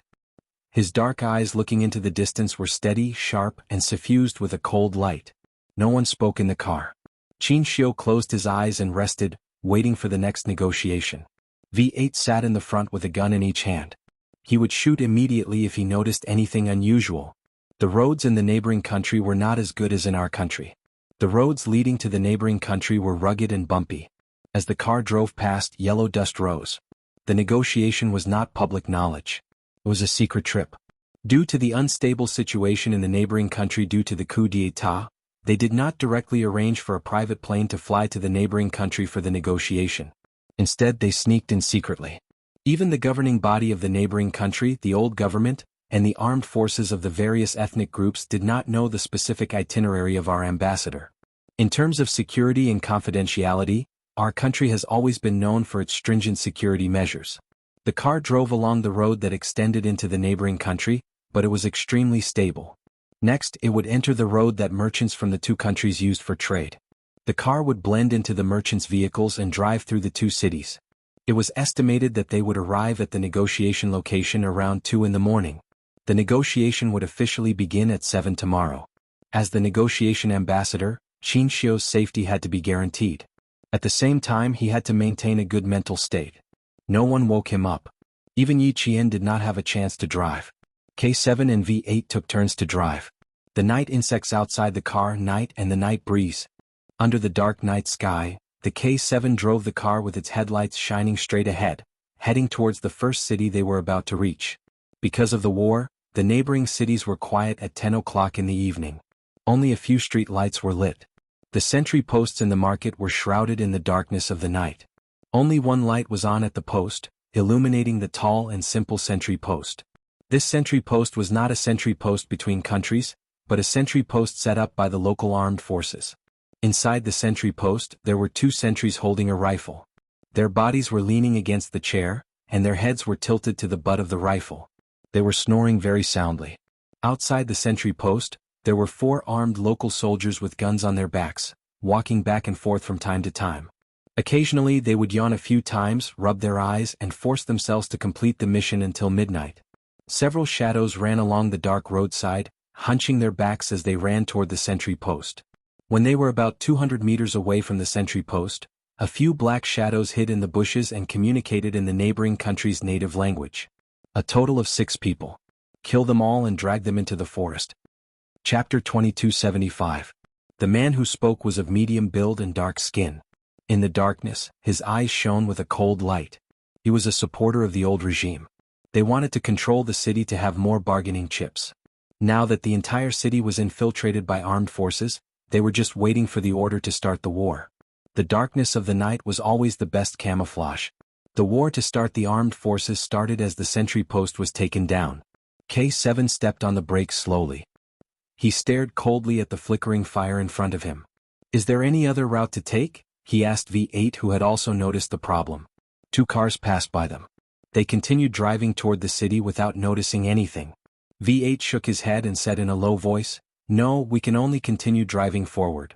There were only 3 routes to take from the port, but there was no time to go back now. "Keep driving forward." Qin Xiu, who had just woken up, did not hesitate. He looked at the flickering fire and said calmly, "We have to reach the negotiation point at 6 in the morning. The negotiation was at 7. They had no choice but to drive forward. 10 minutes later, more and more cars turned around. They shouted at the cars that were driving forward, "There are gunshots! There are gunshots! Leave, leave." Soon, more and more cars turned around on the road that connected the 2 countries with the most traffic. However, there were also cars that continued to drive forward. When they passed by a car that was parked on the side of the road, Yi Qian saw the driver talking on his phone. He was so excited that he did not know what to say. Not long after, the car overtook the car at a high speed and sped toward the city. Most of the cars that were driving forward were city locals. They had families and had to bring them back. The cars that turned around drove very fast. The cars that were driving into the city also drove very fast. This gave K7 the opportunity to speed up and shorten the estimated time to reach the city. The gunshots were especially intense near the edge of the city. As a bomb landed, a huge fire rose from the center of the city with a boom. The entire city was in chaos. Countless civilians who were affected by the gunfire and artillery hurriedly packed up their clothes and rushed out of their homes with the only money they had. As for the civilians who were far away from the war zone, their eyes were wide open. Their families gathered together with their palms together, praying for the war to end quickly and for their families to be safe. Many civilians rushed out of the sentry post, not daring to stay in their hometowns any longer.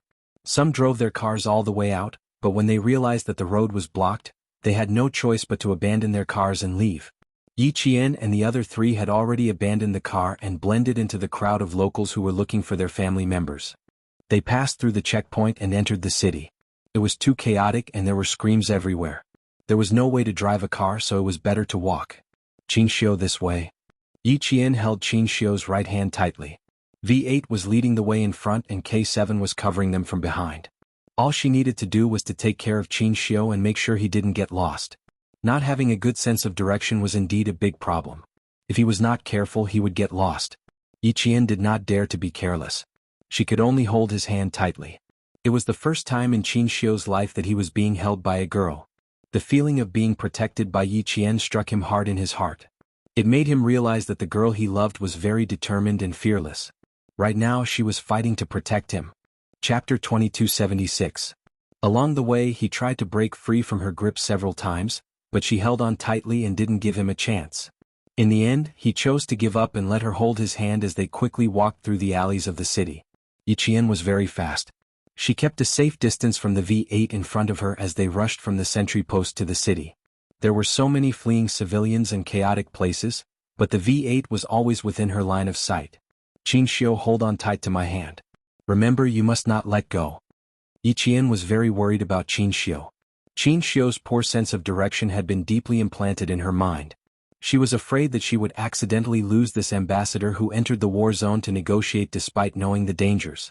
Even if something happened to her, she had to protect the safety of the ambassador who carried the country's heavy responsibility. Her voice was a little tense, but it was as steady as steel. It was as if she was by his side, all the dangers would be shouldered and blocked by her, and the person she was protecting only needed to hide under her wings and not worry about any danger. The bang bang bang sounds of bullets rang in his ears. The explosions in front of him were so close, but because she was holding his hand, Qin Xiu found himself very reassured. Reassured that with her by his side, he would definitely be safe. He had also experienced the flames of war. Fear had long been removed from him. As a diplomat, being fearless was also a compulsory course for them. However, with her by his side today, with her firmly holding his hand, even if the flames of war were right next to him, he felt peaceful. Be careful. Yi Qian didn't forget to remind Qin Xiu to be careful as they jumped over a broken wall that had been destroyed by artillery fire. Qin Xiu held her left hand tightly and jumped over the broken wall with his slender legs. He looked at Yi Qian with a hint of tenderness in his solemn and elegant handsome face. Don't worry too much about me, Yi Qian. I still have the ability to protect myself. He had been kidnapped before and now he had encountered a suicide attack. This made him, who had always been learning Sanda, even more attentive. If he really encountered a few criminals, he could still deal with them with his bare hands. All the street lights went out, and the city was shrouded in darkness. Yi Qian, who was running, turned around and smiled at Qin Xiu when he heard this. About a kilometer ahead of them, there was the sound of gunfire.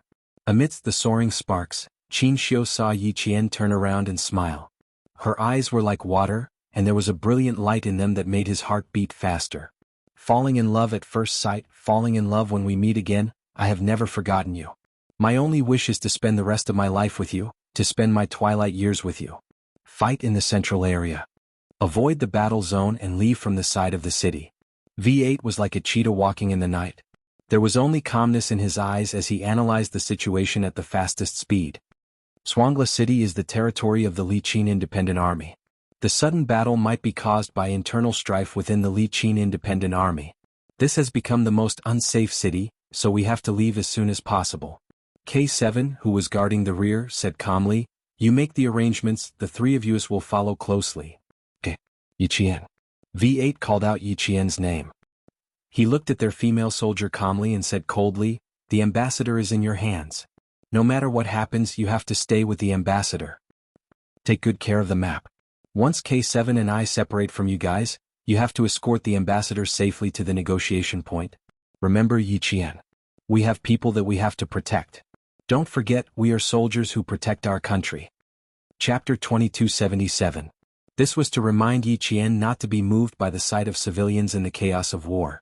Yiqian nodded solemnly and replied with a firm voice, "Understood. Ambassador, Yiqian will definitely protect you. Please believe in her." V8 looked at Qin Xiu again. Even though there were only 4 of them, they still needed to stabilize the morale of the troops. The reason why he said this was so that they could trust each other. Yiqian would definitely protect him. There was no doubt about that. From the moment she grabbed his hand so tightly that it felt like they were one, Qin Xiu knew that she would definitely protect herself and use her life to protect him. "I believe in Yiqian. I have always believed in her." Qin Xiu looked at V8 seriously and replied. After he finished speaking, he turned his gaze to Yiqian's face. There was a deep, unreadable darkness in his eyes. He trusted her a lot. There had never been a girl who dared to throw away her own life to protect his safety. Because of her appearance, his world had been touched. His entire world had been deeply imprinted with her figure and the magnificence of her smile when she looked back. They were very close to the crossfire area. After temporarily stabilizing the morale of the troops, V8, who looked like a local, led the 3 of them out of the war zone. "Let's get out of here first, then find a car to leave." It was good to have a car. They couldn't waste time here. They walked very quickly, but they didn't attract any attention. The entire city was in chaos. The civilians in the center of the crossfire area were screaming, crying, and stumbling as they ran. Their homes were no longer safe. The soldiers with guns were no longer their protectors. The city was no longer their refuge. Escaping became the only option for the civilians in the city. More and more civilians ran out of their homes. The language of the neighboring country turned into a mournful tide. More and more people screamed, making more and more people feel hopeless. "Who can save us? Who can save us? God, please save us." A middle-aged woman from the neighboring country who believed in Christianity hugged her child and cried as she ran into the crowd. The state religion of the neighboring country was Buddhism, but a small number of people believed in Christianity. As Yiqian listened to these desolate cries, her dark eyes grew colder and colder. Through the occasional flash of gunfire, one could see that her eyes were as clear as the cold stars. This is not an era of peace. It is just that we live in a peaceful country. The 4 of them had solemn expressions on their faces. They had to leave as soon as possible and arrive at the negotiation location on time. Tonight's chaos and the mournful cries of the people might happen in their own country one day. This way, away from the crowd. V8 no longer blended into the crowd. He walked to an alley and nimbly entered it. K7, who was at the back of the group, saw Yiqian holding Qin Xiu's hand as they entered the alley, so he followed closely behind. They all knew that Qin Xiu was a bad ambassador. Even with Yiqian keeping an eye on him, K7 would still keep an eye on him from time to time. Even though they had left the central war zone, the area around them was not safe. The local armed forces were divided. Occasionally they would see soldiers rushing towards the central war zone with guns. They needed to avoid direct confrontation with the soldiers. The sound of gunfire kept coming from the sky above the city. Some of the gunfire came from nearby, but the distance was less than a few meters. The city in the neighboring country was not a large one. The roads were narrow and small houses could be seen everywhere. The electricity lines that looked like spider webs intertwined with each other. It was as if the whole city was covered in a net. Chapter 2278. The smell of gunpowder thickened in the air, and the sound of bullets and cannons became more intense. Rushing out of the alley, the 4 ran into about 10 civilians who were running for their lives. They screamed and ran toward them, and it made the 4's eyes turn even colder. "This way, follow me." The alley was like a maze, and V8 was like the maze's owner, always able to find the right exit in the shortest time possible. Someone's coming. In the dark, Yiqian heard several panicked footsteps coming from behind them. Someone had chosen the same escape route as them. Up ahead, another squad of 10 ran past the alley. V8 covered the mouth of a 13 or 14-year-old girl tightly, stopping her screams in her throat. All that could be heard was her muffled moans. Next to K7 was a middle-aged couple carrying a child, and behind them was an old man in his 60s. This was a family of 5. They had escaped from the center of the war and were planning to run to the child's aunt's home. I'll let go now. You don't make a sound. If you make a sound, your parents and grandfather will be shot by the people outside. Do you understand? V8 used the local language to communicate with the girl. On the count of 1, 2, 3, let go. The girl, whose eyes widened from fear, nodded in a panic to show that she understood. V8 let go and she covered her mouth. In the dark, the girl's bright eyes were filled with heart-wrenching fear. She was afraid, but she was responsible for scouting the way and protecting the family. It was only then that Yi Jian noticed that the middle-aged couple, each carrying a child, were unable to walk. Their legs were crippled. Can you take us with you? Can you take us with you? The old man in his 60s said with a trembling voice. If that's not possible, can you take the 3 children with you? Is that okay? The middle-aged couple's eyes were filled with hope. They stared at the 4 people who had saved them with tears. The appearance of Yi Qian's group made them feel safe. V8 looked at the 2 children who were still in his arms. They were about 4 or 5 years old, young and crippled. V8 sighed softly. I'm sorry, but we can't take you with us. You'd better find a place to hide. I suggest you don't cross the city. If people run into you, they might shoot you. For your safety, you'd better find a place to hide. They had to refuse. Once they agreed, they would be a burden on their journey. They were not there to represent themselves and they could not be heroes. The reason they were taking the risk to enter a neighboring country was because the country's border and the safety of its citizens were at stake. There was no choice. V8's answer extinguished all the hope in the eyes of the old man's family. The girl bit her lower lip and gently bowed to V8 with her palms pressed together to show that she had just saved them. It was the first time that Yi Jian had met a civilian who asked her for help during a war.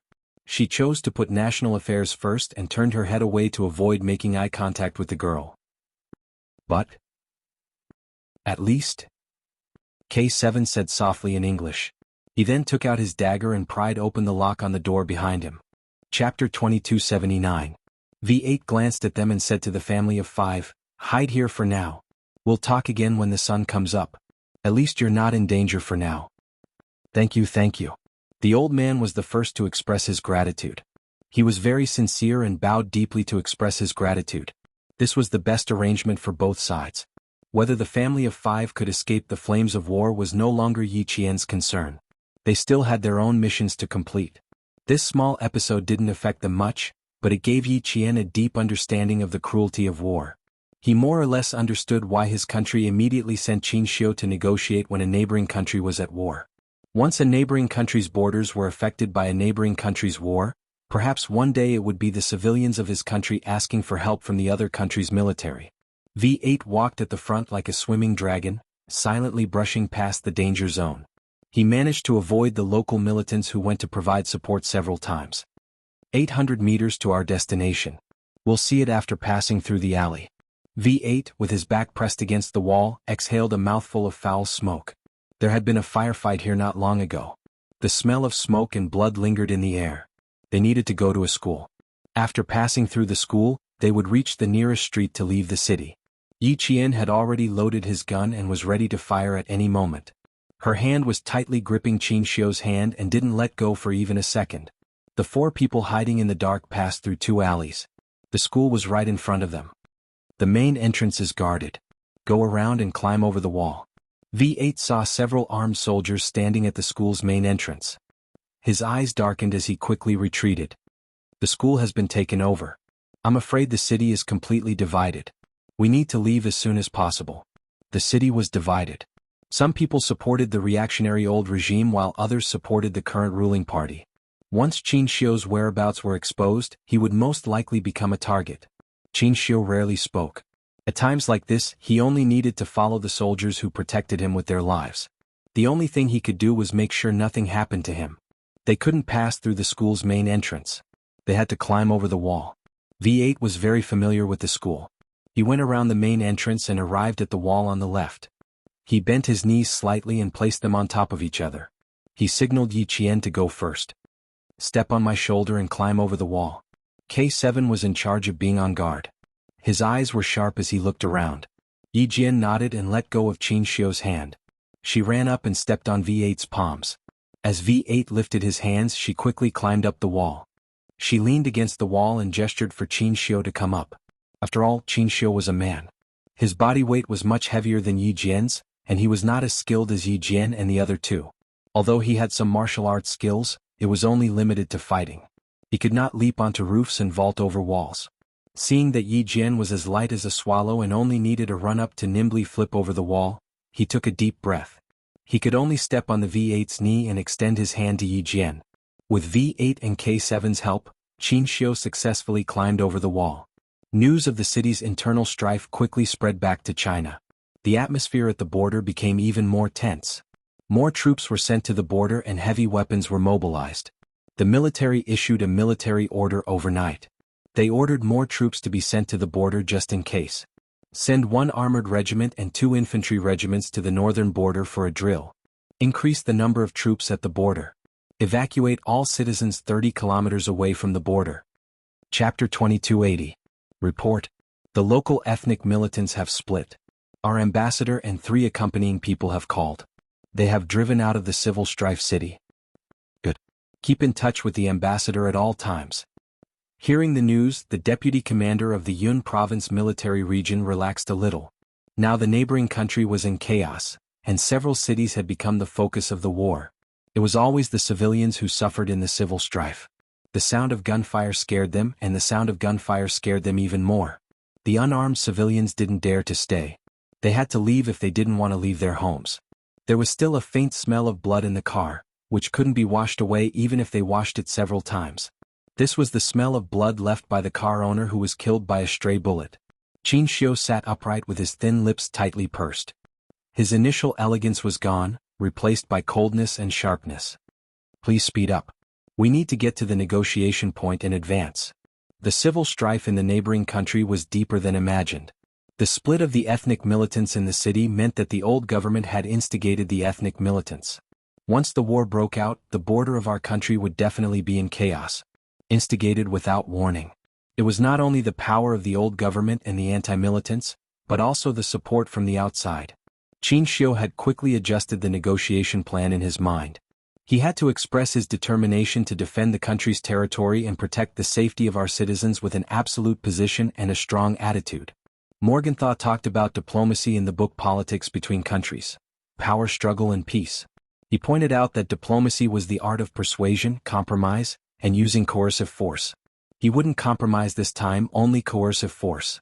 Moreover, he was going to negotiate instead of talk. The difference between the two was like heaven and earth. Negotiation had a very obvious purpose. He had to fight for every benefit for his country. Talk was like a chat in a tea room. No matter the result or other gains, the whole process was to understand and find out what other people thought. The former was clear while the latter was vague. Halfway through, the Ministry of Foreign Affairs called and once again clarified the purpose of the negotiation. This is a political negotiation which involves the homeland security of our country and the safety of our citizens. We hope that the neighboring countries can sit down and negotiate with each other first to achieve mutual understanding and understanding. Our country doesn't participate in the politics of other countries, so we will always adhere to the idea of peace. The neighboring countries must fight with each other and ensure the peace of our borders. If you disturb the peace of our borders, our country will take necessary protective measures when necessary. When the Minister of Foreign Affairs said this, Qin Xiu turned on the speakerphone, the only phone that could be used to communicate with China, so that the 3 people in the car could hear it clearly. Qin Xiu was in charge of the whole negotiation, and the 3 of them swore to protect Qin Xiu with their lives. At 2 o'clock in the morning, the car with bullet holes on the door finally arrived at the negotiation location on time. Someone had already come to pick them up. Yi Qian saw another familiar comrade. J5. He winked at Yi Qian quietly, and then shook hands with Qin Xiu with a serious expression. Let's go in first. I'm afraid there might be some changes in the negotiation. A deputy commander came to us 10 minutes before you and only asked if you were here. He didn't tell us the details. There was a change in the negotiation? Qin Xiu, whose face suddenly darkened, walked with a swift and fierce wind, and the corners of his suit fluttered even though there was no wind. At this moment, as a diplomat, Qin Xiu attracted everyone's attention. Chapter 2281. Yi Jian followed closely behind him. Qin Xiu walked quickly and hurriedly. He was calm even in the war zone. When he reached the top of the stairs, he moved his long legs and took 3 steps with each step. He entered the 3-story building that was temporarily controlled by the Chinese soldiers as fast as he could. In the car, Qin Xiu had already tidied up his clothes. His bow tie was carefully tied and his collar was meticulously smooth. His black suit jacket was so smooth that it looked like it had been ironed. There was no panic, only calmness. Only then did Yi Qian remember that Qin Xiu had been running with his suit jacket hanging in the crook of his arm. So when he appeared at the meeting point, his neat clothes made him look even more composed. A diplomat represented the country. The details of his attire and appearance had to be meticulous. Just like a soldier, he gave people a sense of calmness and inviolability. As a diplomat, Qin Xiu had done everything perfectly from the very beginning. He walked very quickly. His shiny and dust-free leather shoes stepped on the wooden floor, making thump-thump sounds. When he reached the second floor and approached the room where someone was waiting, Qin Xiu slowed down his footsteps and adjusted his already slow breathing. Then he turned around and said to Yi Jian, "Is there anything wrong?" He was asking if his attire was messed up. Yi Qian looked quickly and finally pointed at his bow tie. "It's a little crooked to the left. Just straighten it." Yi Qian straightened his bow tie with his fair, slender fingers, then straightened his collar and tugged at the hem of his shirt. Looking at him up close, Yi Qian was full of respect for his details. Qin Xiu was able to become the youngest diplomat in the Ministry of Foreign Affairs not by luck, but by his own ability. The elegant and gentle Qin Xiu straightened his clothes. As his expression became more serious, his eyes darkened. Even his gentle and elegant temperament had changed greatly. He was fierce, calm and orderly. This was a qualified and excellent diplomat from our country. We don't all have to go in together. Yi Qian, accompany me. Qin Xiu stopped and said to the 4 soldiers behind him, "Sometimes more people means less power." J5 raised his hand, and V8 and the others behind him stopped in their tracks. Everyone's gaze fell on Yi Qian. J5 said sternly, "Yi Qian, the ambassador's safety is in your hands. Don't worry." Yi Qian gave the order and walked with Qin Xiu to the room where someone was waiting. Qin Xiu's footsteps were very steady. Every step seemed to be carefully calculated. The distance was surprisingly consistent, and the rhythm of his steps was very strong. Just by listening to his voice, one could feel that he was a mature and steady man with a deep mind. "I'll open the door." When they were about to reach the door, Qin Xiu said gently. The fierceness in the corner of his eyes faded a little as he looked at Yi Qian, revealing his gentleness. "Come in after me." This was when Qin Xiu was in charge and Yi Qian obeyed him the whole time. When he knocked on the door, Yi Qian, who was paying attention, saw him raise his hand. The gentleness that he had when he spoke to him disappeared instantly, and only coldness remained. The door opened immediately. It was obvious how anxious the person waiting inside was. Inside was a middle-aged man in a khaki military uniform. When he saw Qin Xiu standing at the door, the anxious middle-aged man's eyes lit up. "You're the ambassador sent by China, right?" He spoke fluent Mandarin and was the deputy commander of the Democratic Alliance Army in the 2nd Special District of the neighboring country. "I've received news that the old regime has no intention of negotiating. Mr. Ambassador, for your safety, the commander and I suggest canceling the negotiation at 7 in the morning." This news was undoubtedly a bomb dropped on the already turbulent waters. Chapter 2282. Qin Xiu sat down without a trace of emotion in his eyes. He calmly sat down and looked at the deputy commander of the Alliance Army. He smiled and said, "Sir, can you tell me how you found out about the old regime?" He didn't panic and held the right to ask questions from the beginning. The deputy commander glanced at Yi Qian. Before he said anything, Qin Xiu understood. "You can rest assured that no one will know what you say tonight. The new ruling party doesn't want to expand the war. They found out that there are forces supporting them behind the old regime. The new ruling party hopes that your country will continue to remain neutral. Our 2 countries have been on good terms for decades. The leader of the new regime hopes that our 2 countries can maintain friendly relations." The deputy commander spoke very sincerely, but Yi Qian secretly clenched his fists. "Continue to remain neutral? Does this mean that the neighboring country hopes that our country can tolerate it even if it endangers our country's territory? They hope that our 2 countries can maintain friendly relations. This is a threat. They are telling China that if China insists on interfering, the diplomatic relations between our 2 countries will be broken at any time." He spoke sincerely, but he couldn't hide his contempt for China. A weak country has no status and a weak country has no dignity. The bandit logic of falling behind constantly reminds us that if we don't want to be beaten, have no status and have no dignity, we have to constantly strive for self-improvement. As a soldier, Yi Qian lowered his eyes slightly to hide the anger in his eyes. Qin Xiu, he must turn his words into a slap and ruthlessly slap the other party's face. He must tell them that China is no longer the same as before. The deputy commander's words seemed sincere, but he didn't realize it himself.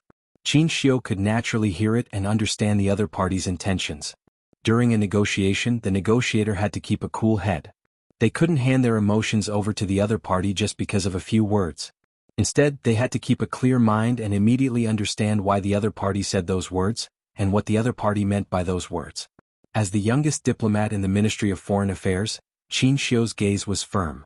He calmly said, "I can tell you very clearly that our country has always adhered to the policy of governing the country peacefully. We don't participate in the political affairs of any other country. However, this time your country's intentions are sinister. It's impossible for our country to not express ourselves and not appear. Your country has already pointed its sword at our territory. If we don't express ourselves and not appear, sir, do you think that's possible? I will wait until 7 o'clock.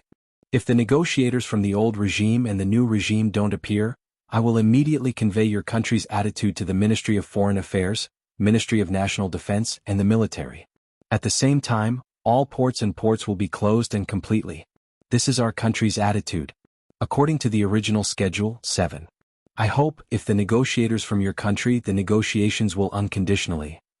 And our country will immediately take necessary measures to maintain the stability of our borders. The Deputy Commander of the 2nd Special Administrative Region Deputy of the 2nd Special Administrative Region of the 2nd Special Administrative Regions. It's at the same time, the Deputy Commander of the 2nd Special Administrative Region was helping him. And the Deputy to the OFs, to the 2nd Special Districts to the OV to help, to the Qin.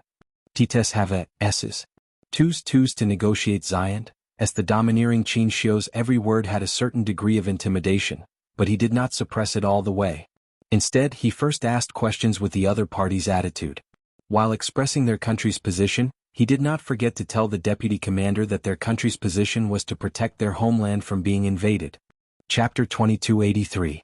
Maintaining a good relationship with your negotiating partner was a key point in diplomatic negotiations. The deputy commander raised his hand to wipe the sweat off his forehead. In his heart he was cursing the old regime. However, he also felt that it was not appropriate for him to come here. There was no way he could convince the Chinese ambassador to turn a blind eye to the flames of war in his country. Before he left, one of the leaders of the new regime had told him in a very disdainful tone, "China has always been weak. As long as our attitude is firm, they will endure unconditionally like before. You can tell him directly that our artillery might accidentally land in China's territory, but we didn't mean to offend them. Please remind the Chinese side to evacuate the Chinese residents at the border who might be affected by the artillery to a safe area. China has always been the weak side in diplomacy. Just take the attack on the residents last year as an accidental explosion, to resolve such a major incident. As for China, no matter how angry they are, they can only suppress the anger in their heart. China insists on governing the country peacefully.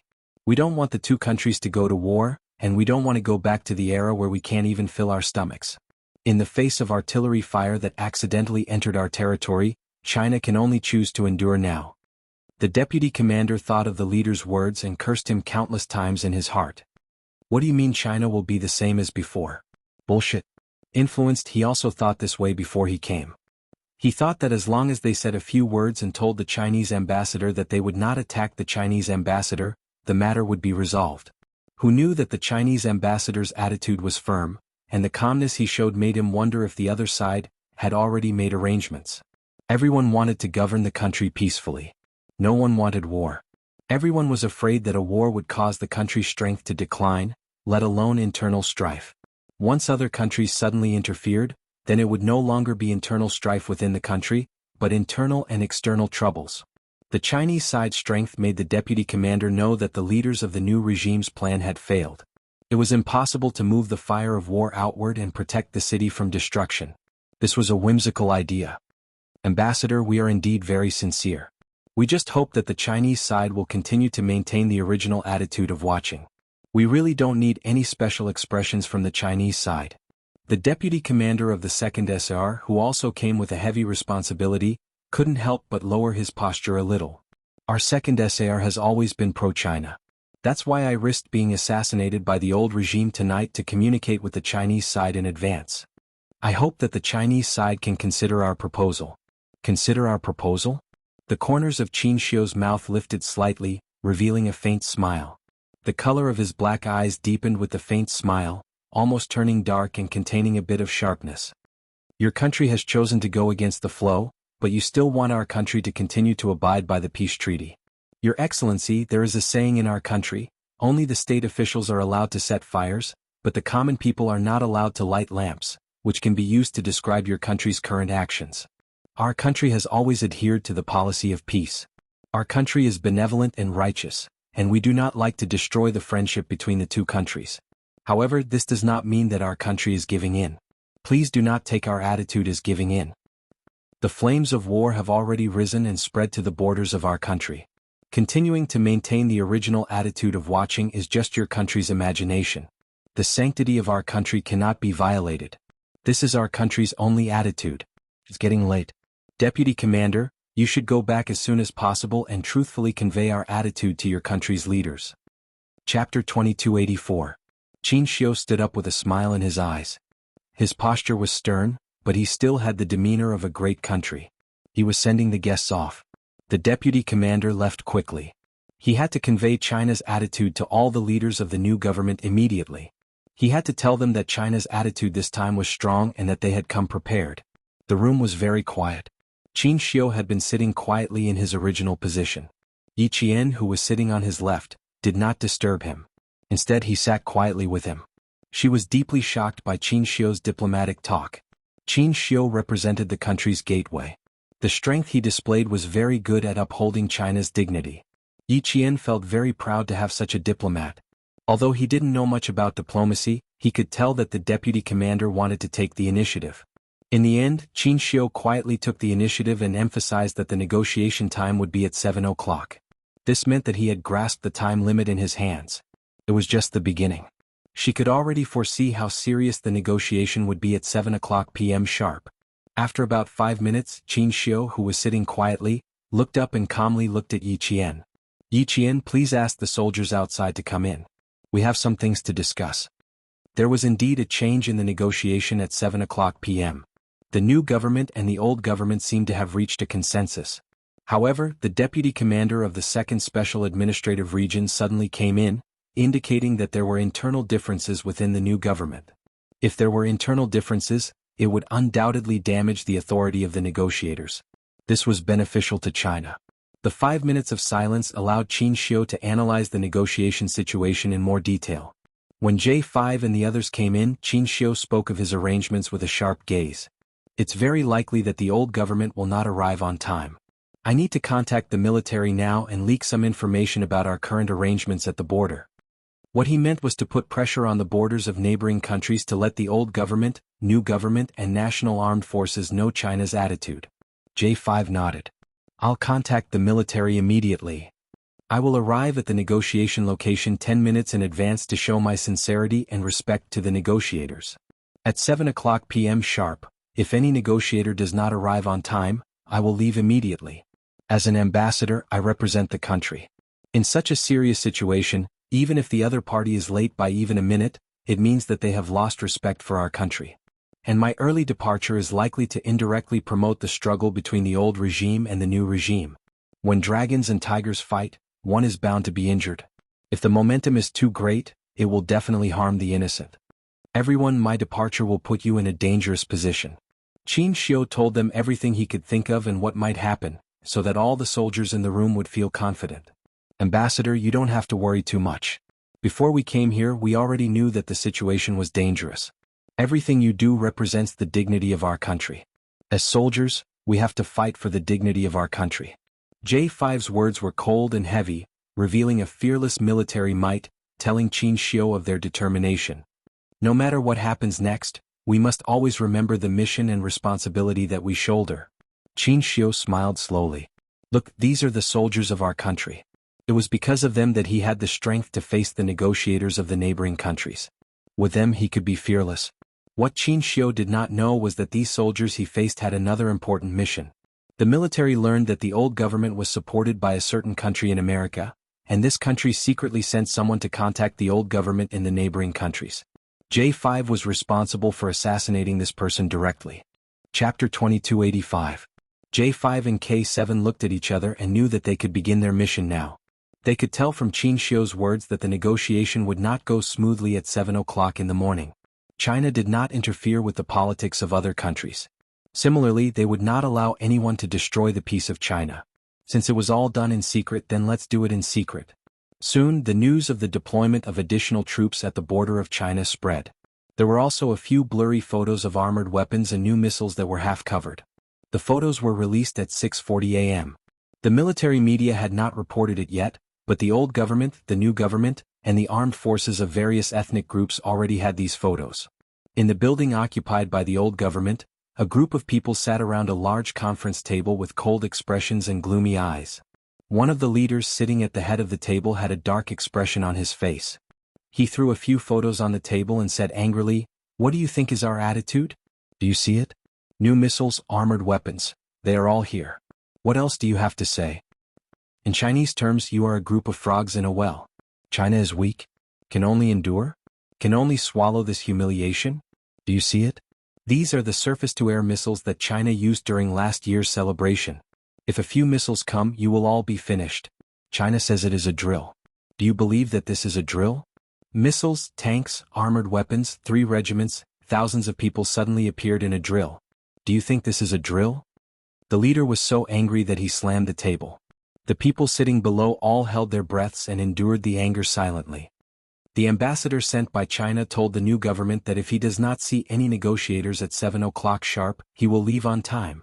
"Commander-in-Chief, why don't we wait a little longer? If the Chinese ambassador does not leave at 7 o'clock sharp, we can send someone over immediately." "That's right, Commander-in-Chief. The Chinese ambassador and the others are used to waiting. Since they are used to waiting, let him wait a little longer this time. They want to use a drill to intimidate us. China is not a Western country. We can let him wait. Our negotiators are leaving now and will arrive at around 7:20 a.m. Call them first and say that there is an emergency that needs to be dealt with immediately. That's why they can't arrive in time." "Yes, we will call at 6:50 a.m. and ask the Chinese ambassador to wait for us for 20 minutes. "I think so. Something came up at the last minute, so we called in advance to explain the importance we attach to this negotiation and our respect for China." At 6:50 p.m., Qin Xiu arrived at the negotiation site. At 6:51 p.m., Old Zheng called, saying that there was an urgent matter that needed to be dealt with. He hoped that the Chinese ambassador would understand. He asked the Chinese ambassador to wait for 20 minutes. They would arrive at 7:20 p.m. on time.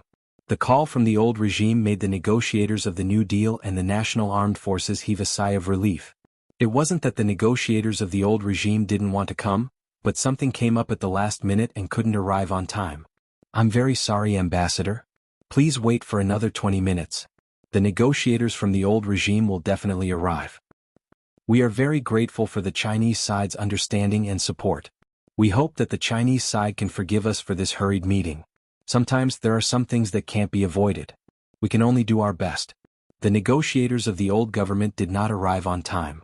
The negotiators of the two sides had already expressed their goodwill to Qin Xiu and China, hoping that China would continue to support the neighboring countries and jointly maintain the stability of the border between the two countries. Chapter 2286. Before the official time, Yi Qian, who had come in with him, knew that the informal negotiations had already begun. They were facing a pincer attack from 2 foreign ambassadors from 2 neighboring countries.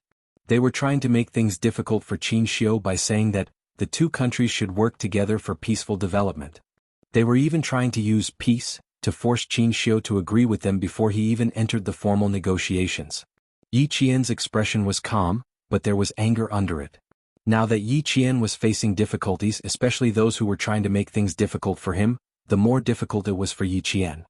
His expression was as calm as a mirror, without the slightest ripple. Right now this was Qin Xiu's home ground. She was only there to ensure his safety. It was up to Qin Xiu to deal with the difficulties of the foreign negotiators. For some reason, Qin Xiu's behavior outside seemed to have reassured everyone. J5 and K7, who were guarding outside, were not worried at all. Yi Qian and V8, who were accompanying him inside, were not nervous at all. They believed that Qin Xiu could handle everything well. Since the Ministry of Foreign Affairs had only sent Qin Xiu, and only the youngest ambassador in the entire Ministry of Foreign Affairs, wasn't this a strong declaration to the outside world? There was no need to send an experienced ambassador. Our country's young ambassador could fight a group of heroes. Qin Xiu could indeed fight a group of heroes. Right now he was no longer an individual, but an ambassador representing his country. He was facing the two foreign ambassadors from neighboring countries who had yet to officially start using sincerity to hide their arrogance. His gentleness when he sat down was swept away. He stared at the two people across from him with a sharp gaze. His polite tone was firm. Your Excellency has completely subverted the true meaning of, the two countries should work together for peaceful development! The two countries represent both neighboring countries and China, not just China alone. Our countries, the two countries should work together for peaceful development. Just like in the beginning, we advocate the supreme concept of peace, harmony, and harmony. We have always been working hard for the peace and development of mankind. As Your Excellency said, when faced with your artillery fire that has landed on our territory, do we still need to understand and support you? Your Excellency, working together for the peaceful development of the two countries, means that the two countries can only achieve peace if they work together. In the face of your country's invasion of our territory, your country's meaning is that if we don't express our understanding and support, it will be a breach of peace. Your country's bandit logic has really opened my eyes. Her clear and elegant voice was loud and clear. Facing Lin Guoqing, who was deliberately making things difficult for her on the surface, she directly and directly replied, Our country advocates peace, but we will never tolerate the invasion of our territory. Yi Qian gently loosened his clenched fists under the table. The intentions of the two diplomats from the neighboring countries were extremely sinister. To put it simply, if China insisted on pursuing the matter of the artillery fire that landed on China's territory, then China would be destroying the peaceful development of the two countries. Using the peace between the two countries as a conspiracy theory, they were still testing the bottom line of the Chinese side. Since the victory of the anti-Japanese war, China had been concealing its strength and biding its time. In the face of some provocations, large and small, it chose to remain silent because of its military strength. As a result, when the artillery fire spread to our territory, the wrong party still dared to turn around and challenge us. Today, China's military strength had made a breakthrough, and it had developed high-end weapons on its own. Qin Xiu's strength was to tell the neighboring countries not to take China's, concealing its strength and biding its time, as a step back. The two diplomats from the neighboring countries were indeed shocked. Before this, they had never thought that China would be so strong. It was even several times stronger than last night. Chapter 2287. Last night, the deputy commander of the 2nd Special Administrative Region conveyed Qin Xiu's attitude. The leaders of the New Deal and the leaders of the Allied forces quickly convened an emergency meeting to discuss countermeasures. In order to suppress Qin Xiu's strength, the two of them used the excuse of disrupting peaceful development, to make the Chinese side have no choice but to agree to their proposal. Unexpectedly, when they launched their attack, the Chinese ambassador's momentum was so strong that it shocked them so much that their backs were covered in sweat.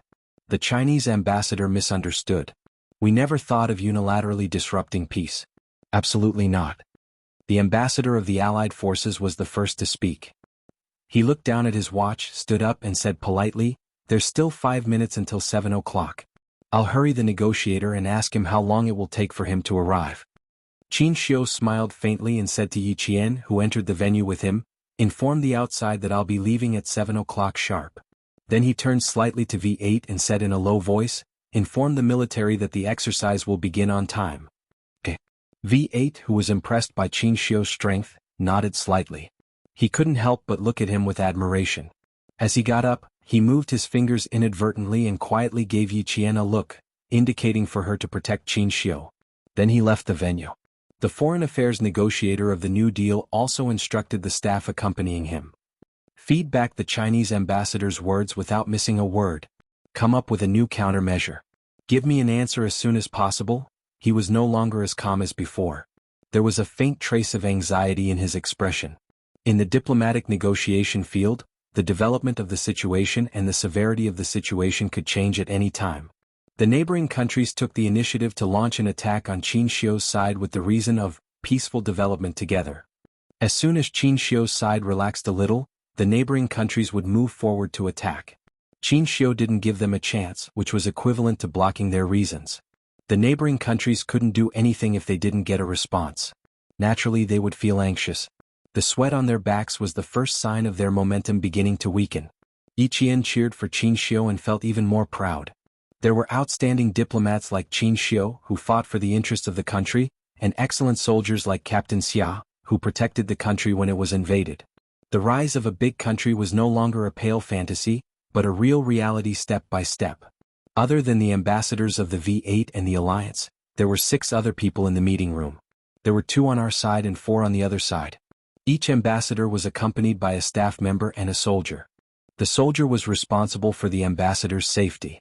Yiqian's attention was on the 2 soldiers protecting the ambassadors. The ambassador of the neighboring country didn't speak casually anymore. After smiling at Qin Xiu, he flipped through the information in his hand. He looked calm, but in fact even his palms were sweating slightly at this time. He was a little worried about how the diplomatic negotiators of the Alliance Army would communicate with the negotiators of the old government. The old government was influenced by Rui Lila. Their central thinking was quite extreme. They were the only ones who could betray others, but others couldn't betray them. He didn't know if there would be any changes in the future, but the situation at hand wasn't good. The unprecedented strength of the Chinese side came at the wrong time. It messed up all their plans. So much so that the secret agreement between them and the old government would be changed again. This was the situation they didn't want to see the most. Chapter 2288. If the Chinese side cooperated as usual, there wouldn't be so much trouble. But they didn't cooperate, and their attitude was even stronger than last night, so they were now in a passive position. The neighboring country's ambassador, who was dissatisfied with the Chinese side's attitude, couldn't help but purse his lips. Yiqian, who was sitting opposite him, saw this and glanced at him indifferently. Finally, he returned a faint smile to the neighboring country's soldier who was staring at him, and calmly looked at the other party. You look at me and I look back at you. This was courtesy demands reciprocity. Yiqian thought that Qin Xiu was quite outstanding, and Qin Xiu also thought that Yiqian was quite outstanding. When he turned his head slightly, he saw that her expression was calm as she looked indifferently at the neighboring country's soldier. He couldn't help but laugh.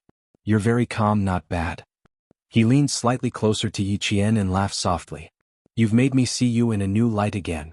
Surprise after surprise was equivalent to surprise after surprise, and it was also equivalent to being moved again and again. When the other party saw this, he consciously looked away. Yiqian turned sideways, lowered his head and replied with a faint smile, Same here. I don't know how many times I've applauded your answer just now. If I could clap my hands, my palms would definitely be red. The girl smiled sweetly. Her lips were as red as cherry blossoms, which contrasted with her fair skin and rosy skin. She was like a ripe fruit, tempting people to take a bite to see if there was too much juice or too much sweetness inside. It wasn't time for formal negotiations yet, so Qin Xiu, who was appropriately relaxed, calmly hid the darkness in his eyes. When he suddenly smelled a faint fragrance, he realized that as Yiqian leaned over and lowered his head, the 2 of them were very close to each other. They were so close that her soft hair brushed against his forehead. That faint, soft touch caused Qin Xiu's eyelids to droop a little. After hiding everything well, he smiled faintly and said, It seems that you quite admire me now. If he said this outside it would be a bit ambiguous, but at this time, it was as if he needed to be acknowledged. Yiqian nodded and looked sincerely at the outstanding diplomat in front of him. Everyone admires you, including me. You stepped forward and defended the dignity of our country. You too, Yiqian. Qin Xiu answered with a smile as he put some distance between them. He couldn't do anything inappropriate in an inappropriate situation. Although the delicate fragrance was tempting, it was not worth mentioning compared to national affairs. Outside, the diplomatic negotiator sent by the alliance was trying to suppress his anger as he spoke to the negotiator sent by the old regime. Where the hell are you now? The Chinese ambassador won't budge an inch, and the time will be completely according to the agreed 7 o'clock. Your delay is the most foolish behavior. There are still 2 minutes left before 7 o'clock. If you don't show up immediately, you don't have to come again. No one will wait for you here. You will also pay the price for your foolish actions. The old regime's diplomatic negotiations were still in the car. He didn't dare to be too careless when he entered the new regime's territory. There were a total of 4 cars, but he didn't sit in the most luxurious car in front. Instead, he sat in the staff car in the back to avoid being targeted by the new regime's snipers. Hearing this, he snorted softly. The Chinese side's attitude suddenly became strong because you are weak. Do you still need to be afraid of a country that doesn't dare to do anything? Peace, peace. Tell the Chinese side that they hope for peace between the two countries. It's best to cooperate. Chapter 2289. There was nothing to be afraid of. Commander Ruolila had the support of Western hegemonic countries behind him. There was no need to be afraid of a country that didn't even have much international standing. Moreover, it was the new government that was in charge of foreign affairs. If anything happened, the new government would be responsible for it. It had nothing to do with Commander Ruolila. Was the Chinese really not going to cooperate? With Commander Ruolila's methods, the Chinese ambassador wouldn't be able to leave easily. The old regime's diplomatic negotiator's indifference made the alliance's diplomatic negotiator very angry. There's 1 minute left until 7. If you don't show up, this negotiation will be terminated. If Commander Ruolila doesn't terminate the negotiation, no one will. Tell the Chinese ambassador that I'll be there at 7:20. Since you want to cooperate with the old regime, now is the time to show your sincerity. The old regime's diplomatic negotiator was firm in his words. After he finished speaking, he unilaterally ended the communication. The alliance's diplomatic negotiator was offended. His face turned green and white. There was obvious anger in his eyes. Seeing that there was less than a minute left, he could only jog back to the meeting. There were 40 seconds left until 7. J5 looked down at the change in the time and maintained contact with China. No one from Commander Ruolila's side has appeared. Our military exercise. The countdown began. 10, 9, 8, 7, 6, 5, 4, 3, 2. J5's deep voice suddenly sounded like a sharp sword being unsheathed. With a murderous aura, he said, "Begin the exercise." At 7 o'clock sharp, if either side of the negotiation didn't show up on time, the Chinese military exercise would coordinate with Qin Shio's time and immediately begin the large firepower mountain attack exercise. China had always been benevolent, especially in the international community. It would never do anything that would endanger the friendship between the two countries. China had always abided by international treaties and never violated the terms of the treaties. It had always prohibited everything and worked hard to promote world peace and development. Then, the neighboring countries and even other countries interpreted China's attitude as forbearance, concession, and cowardice. The mortar fired by the neighboring country that fell into China's territory was actually a test to see how far China would go. Qin Shio wouldn't allow the neighboring countries to continue testing. China wouldn't allow this kind of testing with contempt. Yi Qian and V8 received Qin Shio's order and immediately prepared for everything. He stood up with an imposing aura and said coldly to the negotiator, "Sorry, time is up. Our negotiation has failed. I am very sorry that Commander Herrera does not wish to contribute to the stability of the border between our two countries. I hope that your country can solve its internal problems for the time being and not endanger our borders. Please wait, Mr. Ambassador." When the New Deal ambassador saw this, his expression suddenly changed. The staff he had just sent to ask for instructions from the higher-ups had not returned yet, and the Chinese ambassador had left without even staying for a minute. "Mr. Ambassador." The ambassador of the Alliance Army pushed the door open and entered. He suppressed his anger and said sincerely, "Mr. Ambassador, please wait for another 20 minutes. The representative sent by Commander Ruolila will be here soon. Mr. Ambassador, please wait for another 20 minutes. Why don't we go to the banquet room and have a glass of champagne first?" When the two sides saw that Qin Shio really stood up and left, the negotiators of the new policy couldn't help but stand up. They didn't expect that the Chinese side would suddenly stop making concessions and become so aggressive. For a moment they panicked. One of them walked around the conference table and hurried over, while the other stood at the door, trying to persuade Qin Shio to stay. Chapter 2290. The two soldiers who were in charge of protecting the neighboring country's negotiations strode over and stared at Qin Shio. They were very rude. The rudeness of the neighboring country's soldiers made Yi Qian's eyes darken. She stepped out from behind Qin Shio and swept away her previous calmness. Her dark eyes were filled with a murderous aura. Her gaze was like a bullet as it swept straight towards the two soldiers who were rude to Qin Shio. She didn't walk in front of Qin Shio but stood side by side with him. She didn't block Qin Shio's fierce aura and also let the other party know that she wasn't an ordinary staff member. The two neighboring country soldiers probably didn't expect that the Chinese woman who had been silent all this time, who looked delicate and didn't even have a sense of existence, would suddenly have a big change in her aura. She was like a general who had returned from the battlefield bathed in blood. The bloody and murderous aura made the two neighboring country soldiers' pupils contract slightly. They ignored this Chinese woman. She wasn't an accompanying staff member at all, but a Chinese female soldier. Moreover, she was a Chinese female soldier whose hands were stained with human lives. Her gaze was like a bullet passing by, bringing with it a sharpness that made the cerebral cortex tense. The two neighboring country soldiers' right hands couldn't help but slowly reach for their waists. Yi Qian said to Qin Xiu, "You go first. They are outside." V8 went out and didn't come in. He was standing at the door to support Qin Xiu. When he got up, his fingers moved inadvertently.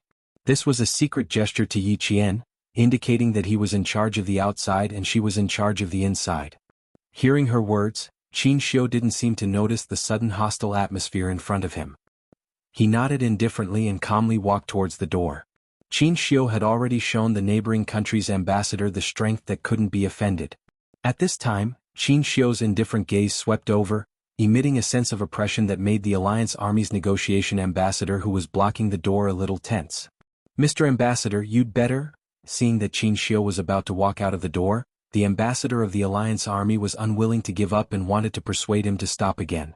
However, Qin Xiu, whose handsome face was cold, walked past him without even looking at him. When the New Deal ambassador saw that there was no way to stop Qin Xiu from leaving, he couldn't help but chase after him anxiously.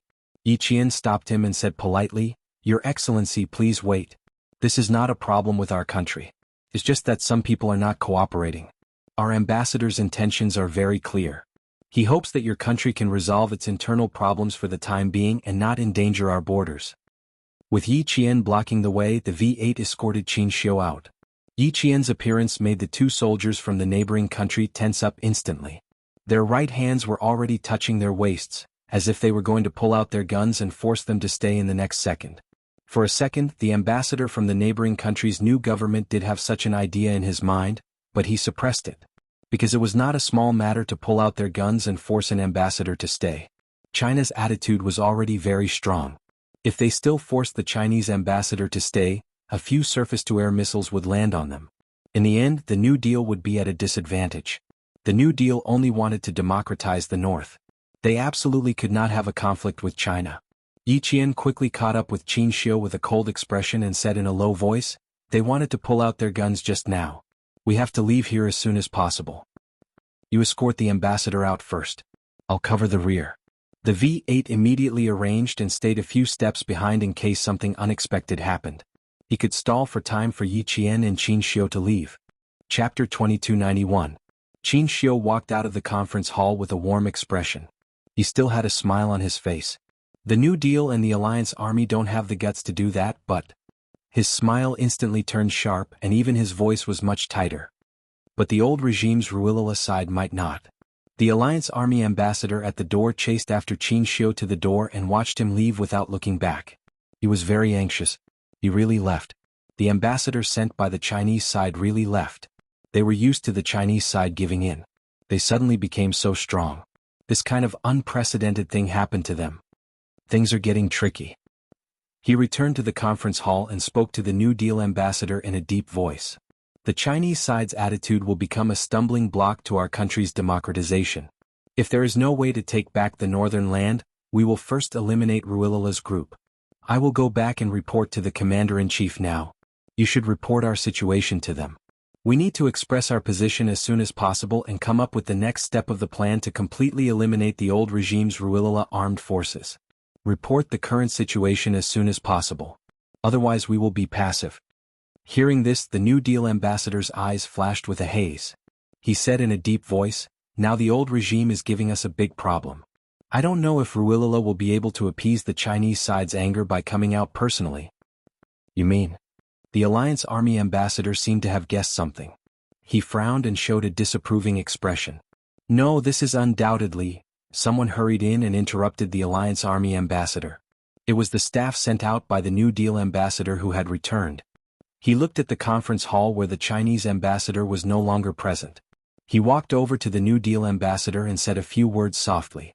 The Alliance Army ambassador saw the New Deal ambassador's frown disappear. The haze on his face also gradually faded. In the end he even smiled. Could it be that the New Deal leaders have a solution to the current predicament? The Alliance Army ambassador's eyes narrowed. Seeing that the other party was afraid that he would hear, his eyes flashed with a dark light. He simply sat aside and watched coldly. "Okay, tell the higher-ups. I know what to do. The New Deal ambassador nodded. The smile on his face deepened. After the staff left, the New Deal ambassador sat back in his chair with a smile. He smiled at the Alliance Army ambassador who had a cold gaze. The higher-ups already have a countermeasure. Did he have a countermeasure?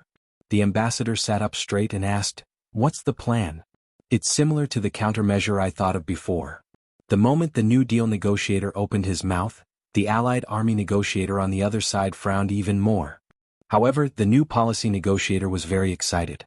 He lowered his voice and said, "If we want to eliminate the old regime and temporarily stabilize the Northlands, this is the best way. The old regime broke the agreement first and offended the Chinese ambassador. It's also the best time for us to send troops to wipe out the old regime. But this is not a very good countermeasure, a countermeasure that will put our country at the heart of the struggle." Did General Wu Wenu of the New Deal military group say anything? I would like to hear what the general has suggested. The ambassador of the Allied forces knew that their commander was close to the Chinese side, and he was opposed to the new policy of playing dirty behind the scenes. However, if General Wu Wenu of the New Deal military group agreed, then the alliance would have nothing to say. At most, they would not participate. Chapter 2292. Before he came, Commander-in-Chief Dan Su had told him that if the negotiations failed, the alliance would not participate. The Northern Territory could be dealt with later. The ambassador laughed and nodded. That's right. General Wu Wenu agreed. He was the one who first proposed the countermeasures here.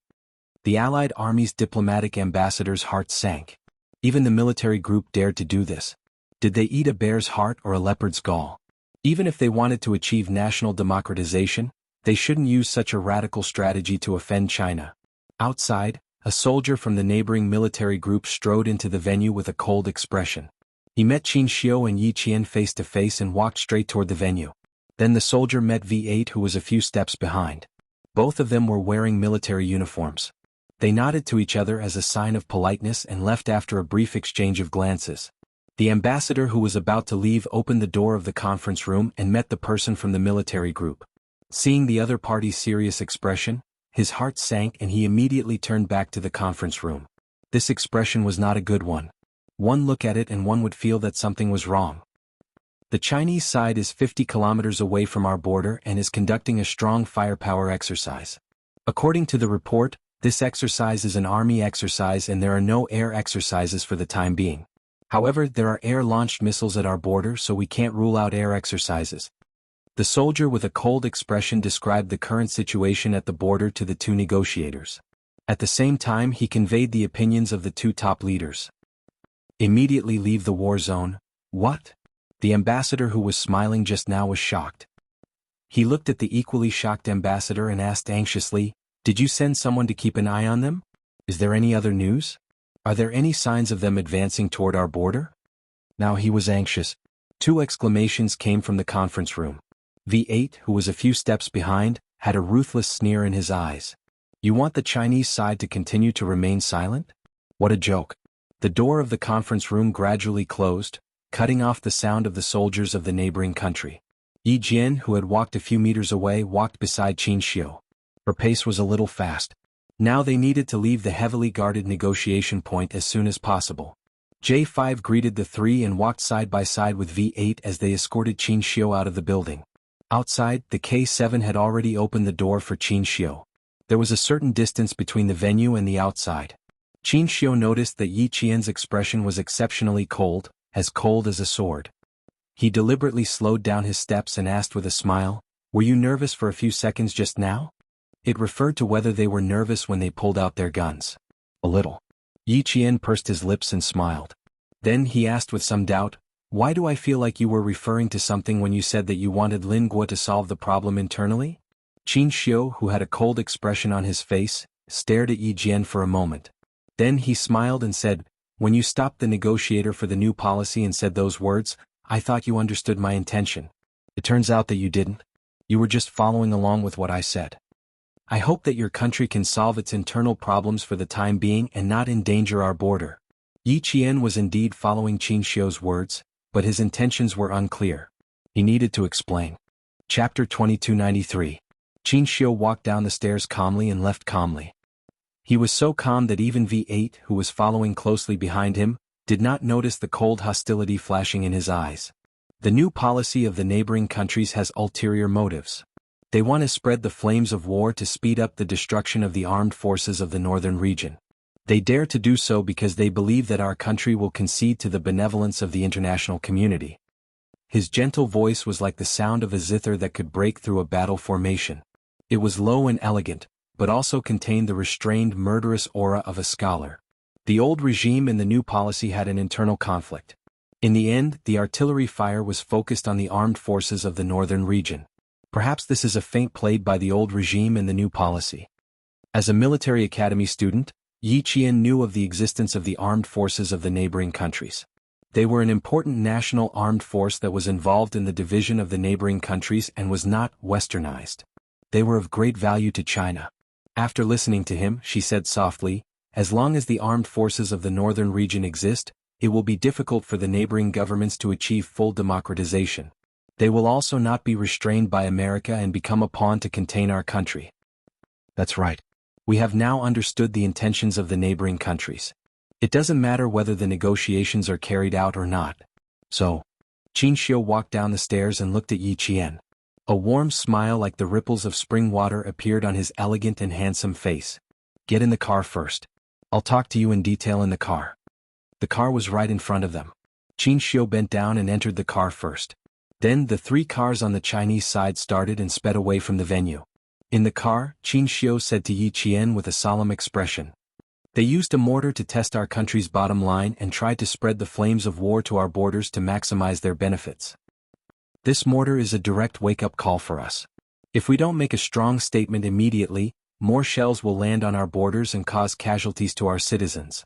Although my departure will bring about certain danger, it will also make the new policy and the alliance wary. The new policy and the old regime were originally fighting for power, but it also invisibly pushed their unspeakable thoughts. So, I've completed half of my mission." This was an explanation to Yi Qian and the others in the car. It was also a form of consolation. What she had expected last night really happened today, so she could face it calmly. What Qin Xiu said now was the height that Yi Qian lacked. His explanation opened a window that had never been opened before for Yi Qian, broadening her vision. Diplomacy is to deal with countries all over the world. A good diplomat not only has to understand the world, but also has to have a certain understanding of the overall situation and have their own unique views. When it came to diplomatic negotiations, he could immediately analyze the other party's intentions and fight for the benefits that his country should get from the overall situation. Confucius said, "A gentleman is slow in speech but quick in action." It was indeed not suitable for a diplomat. A diplomat indeed needed to think thrice before speaking, but this thrice had to be done quickly. Otherwise, it would be easy for the other party to take control of the situation. Qin Xiu's words were sharp and sharp. Even if the deputy commander of the second special zone of the neighboring country came prepared last night, he could easily face him.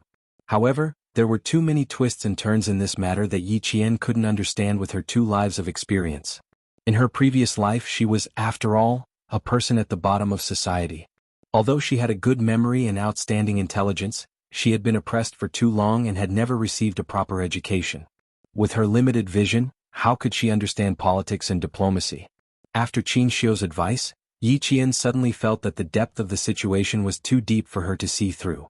She had never thought that perhaps the new policy and the old regime were working together to eliminate the armed forces of the Northlands. If that was really the case, wouldn't they really be targeting the Chinese side? Chapter 2294. In that case, Qin Xiu said that he had completed half of his mission. Then what was the other half? Next, let's look at the next steps of the old regime, the new regime, and the alliance army. When 2 regimes fight, one side has to be defeated. Yi Qian asked a question, but Qin Xiu didn't end the topic out of courtesy. Instead, he continued to chat with her with a smile. "Now, can you guess which half of my mission is unfinished? Guess the other half of Qin Xiu's mission?" Although it was difficult, Yi Qian still thought about it seriously. After a moment of silence, Yi Qian deliberated and replied, "I don't know if I'm right. You're waiting for the 2 regimes to fight again and pass on the old regime and the new regime to the Northland ethnic armed forces. The 3 sides will each have their own regime and further prevent the neighboring countries from democratizing. When you said, 'I hope that your country can solve its internal problems for the time being and not endanger our borders,' the main point was actually the first half of your sentence. After saying this, Yi Qian pursed her lips and smiled. I feel like I'm showing off in front of an expert. I didn't get it right. Please don't take offense. Discussing politics in front of an excellent diplomat, she really lacked confidence. She felt like she was showing off in front of an expert, but Qin Xiu was deeply shocked. He had only asked her to join the conversation out of politeness. Who knew? The girl he had fallen in love with would really answer. It really shocked him. This was the girl Qin Xiu had fallen in love with. She was outstanding enough, confident enough, and capable enough to look down on those delicate girls who only knew how to flirt. Yi Qian, you're very smart. So smart that I'm shocked. Qin Xiu smiled and shook his head. He was very good at hiding his thoughts. He praised, what you said is indeed the other half of my mission. But there's one thing you're wrong about. It's not that we passed on the old regime and the new regime to the Northland Ethnic Armed Forces, but that the Northland Ethnic Armed Forces figured it out themselves. Don't forget, our country is a country that never interferes in the politics of other countries. Now it is, and maybe in the future, it will be, but it's not certain. If the country's strength increased in the future, it might be able to influence a country. With a smile on his face, Qin Xiu thought to himself, once our country reaches the status of being able to control another country, we will be the overlord of the world. He was also looking forward to that day. His answer caused Yi Qian's eyes to gradually darken. Qin Xiu. He wanted to spread the news that he had entered the neighboring kingdom to negotiate, so as to achieve the goal of letting the armed forces of the Northlands guess the conspiracy of the old government and the new government. Qin Xiu was putting himself in danger. If he released the news now, he would have a slim chance of survival. For the country, he had disregarded his own life and death and did everything to protect the dignity and interests of the country. Such a diplomat made the two special forces soldiers in the car respect him. V8, on the other hand, looked deeply at the diplomat who was also fighting for his country through the rearview mirror and said in a low voice, Ambassador Yi Jian and I are here to ensure your safety. Please rest assured that we will return to our country safely. I always thought that we would return to our country safely. Qin Xiu smiled. This diplomatic negotiation process was not very pleasant. However, with these special forces soldiers protecting him by his side, his mood would always recover quickly. Qin Xiu's phone kept vibrating. When he saw the number, he knew it was from the Ministry of Foreign Affairs. He did not answer the call. V8 and Yi Qian consciously shifted their attention away to give Qin Xiu some personal space. Only the Ministry of Foreign Affairs would call at this time. Chapter 2295. Qin Xiu pressed the answer button. As soon as the phone was pressed to his ear, the familiar voice of the Minister of Foreign Affairs came through. Qin Xiu, you have completed the important task given to you by the country. The country's top leader personally called the Ministry of Foreign Affairs and told me that you have returned to China. Knowing that the negotiation had failed, the Minister of Foreign Affairs did not wait for the voice on the phone to come through. After the call was connected, he said seriously, we are all waiting for you to come back. This was the most serious concern, telling Qin Xiu that the Ministry of Foreign Affairs knew about his great feat and was waiting for him to come back. The familiar voice was filled with trust, concern, and hope for him. Qin Xiu slowly raised the corner of his mouth and smiled slightly, making his elegant and handsome face look exceptionally noble. This was the reason why he was so strong and had strong backing. His motherland sent him out and was waiting for him to come back. Qin Xiu smiled faintly and said calmly, you still owe me a meal. You have to fulfill your promise when I come back. Of course. You can choose whatever you want to eat from the 4 famous cuisines of our country. The leader of the Ministry of Foreign Affairs laughed heartily. Qin Xiu was the youngest diplomat in their department and also the most promising young man. He was only 27 years old now, but he was already able to hold his own. In time he would definitely leave his name in the history of our country's diplomacy. Next, the Minister of Foreign Affairs reminded Qin Xiu to follow their soldiers closely and remember not to walk around on his own to avoid trouble. The minister knew that Qin Xiu had a bad sense of direction. After ending the domestic communication, Qin Xiu suddenly saw the soldier who was driving the car talking cheerfully to him. Ambassador, the military is still waiting for our triumphant return. We should go back safely and have a drink. V8 did not maintain his cold image anymore. He turned his head and promised Qin Xiu with a smile, with us here, everything will be fine. With an outstanding soldier and an outstanding diplomat, Yi Qian confirmed that everything would be fine. With an ambassador as capable as you accompanying us, there will definitely be no problems. Qin Xiu looked sideways at her voice, which was as clear as spring water. Her smiling face was like a blooming flower. The color of the flower was simple and elegant, and the stamen was so beautiful that it took him a lot of effort to look away. He chuckled softly, and his unreadable eyes were filled with a smile that could not be concealed. He half-jokingly and half-seriously said, "With you by my side, I really feel quite safe." The girl in front of him was like a blooming flower, bright and beautiful. It was hard to imagine that such a girl would use her life to protect him. He himself had never thought about it. The laughter seemed to have blown away the tense atmosphere in the car. K7, who was driving, was still expressionless. He didn't say a word, but the light in his eyes was enough to show that he was smiling. However, his smile was so subtle that no one noticed it. Qin Xiu had spent a lot of energy on this negotiation. His mind still hadn't calmed down, so he didn't say anything more. He clenched his fist with one hand, curled his index finger slightly, and pressed his forehead bit by bit. When he did this, it meant that he was deep in thought and it was inconvenient to interrupt him. Yi Qian had learned about Qin Xiu's little tricks from the confidential staff of the Ministry of Foreign Affairs. Seeing this, she understood and reminded K7NV8 softly, "Take a break for now." The two Special Forces soldiers sitting in the front nodded. Yi Qian began to think about every word Qin Xiu had just said. As a soldier, not only did she know how to fight, but she also had to know a certain level of politics. If she was only a soldier who knew how to kill in the future, she would be a reckless person. Chapter 2296. Yi Qian had a strong sense of self-reflection and knew how to act. It was very quiet in the car, but her brain was still deep in thought. She had never been in contact with politics before Qin Xiu's advice, so she wouldn't have thought so far ahead. When it came to understanding politics between countries, she was very aware that she had a serious deficiency. She had an outstanding diplomat by her side who gave her serious advice. Even if it was just a short exchange, she still benefited a lot. No one was born to be a politician. With Qin Xiu's advice, Yi Qian, who had always been smart, thought deeply about it. Soon she gradually got to the edge and had a deeper understanding. Qin Xiu's forceful restriction on the time was equivalent to emphasizing that the agreed time couldn't be changed. If the other party didn't arrive on time, it would be considered a breach of their promise. Furthermore, Qin Xiu arrived early. This was a courtesy to the other party, telling them that they were sincere about the negotiations. By the time the other party broke their promise, Qin Xiu had enough reason to leave. This not only expressed China's sincerity, but also showed the neighboring countries China's strength.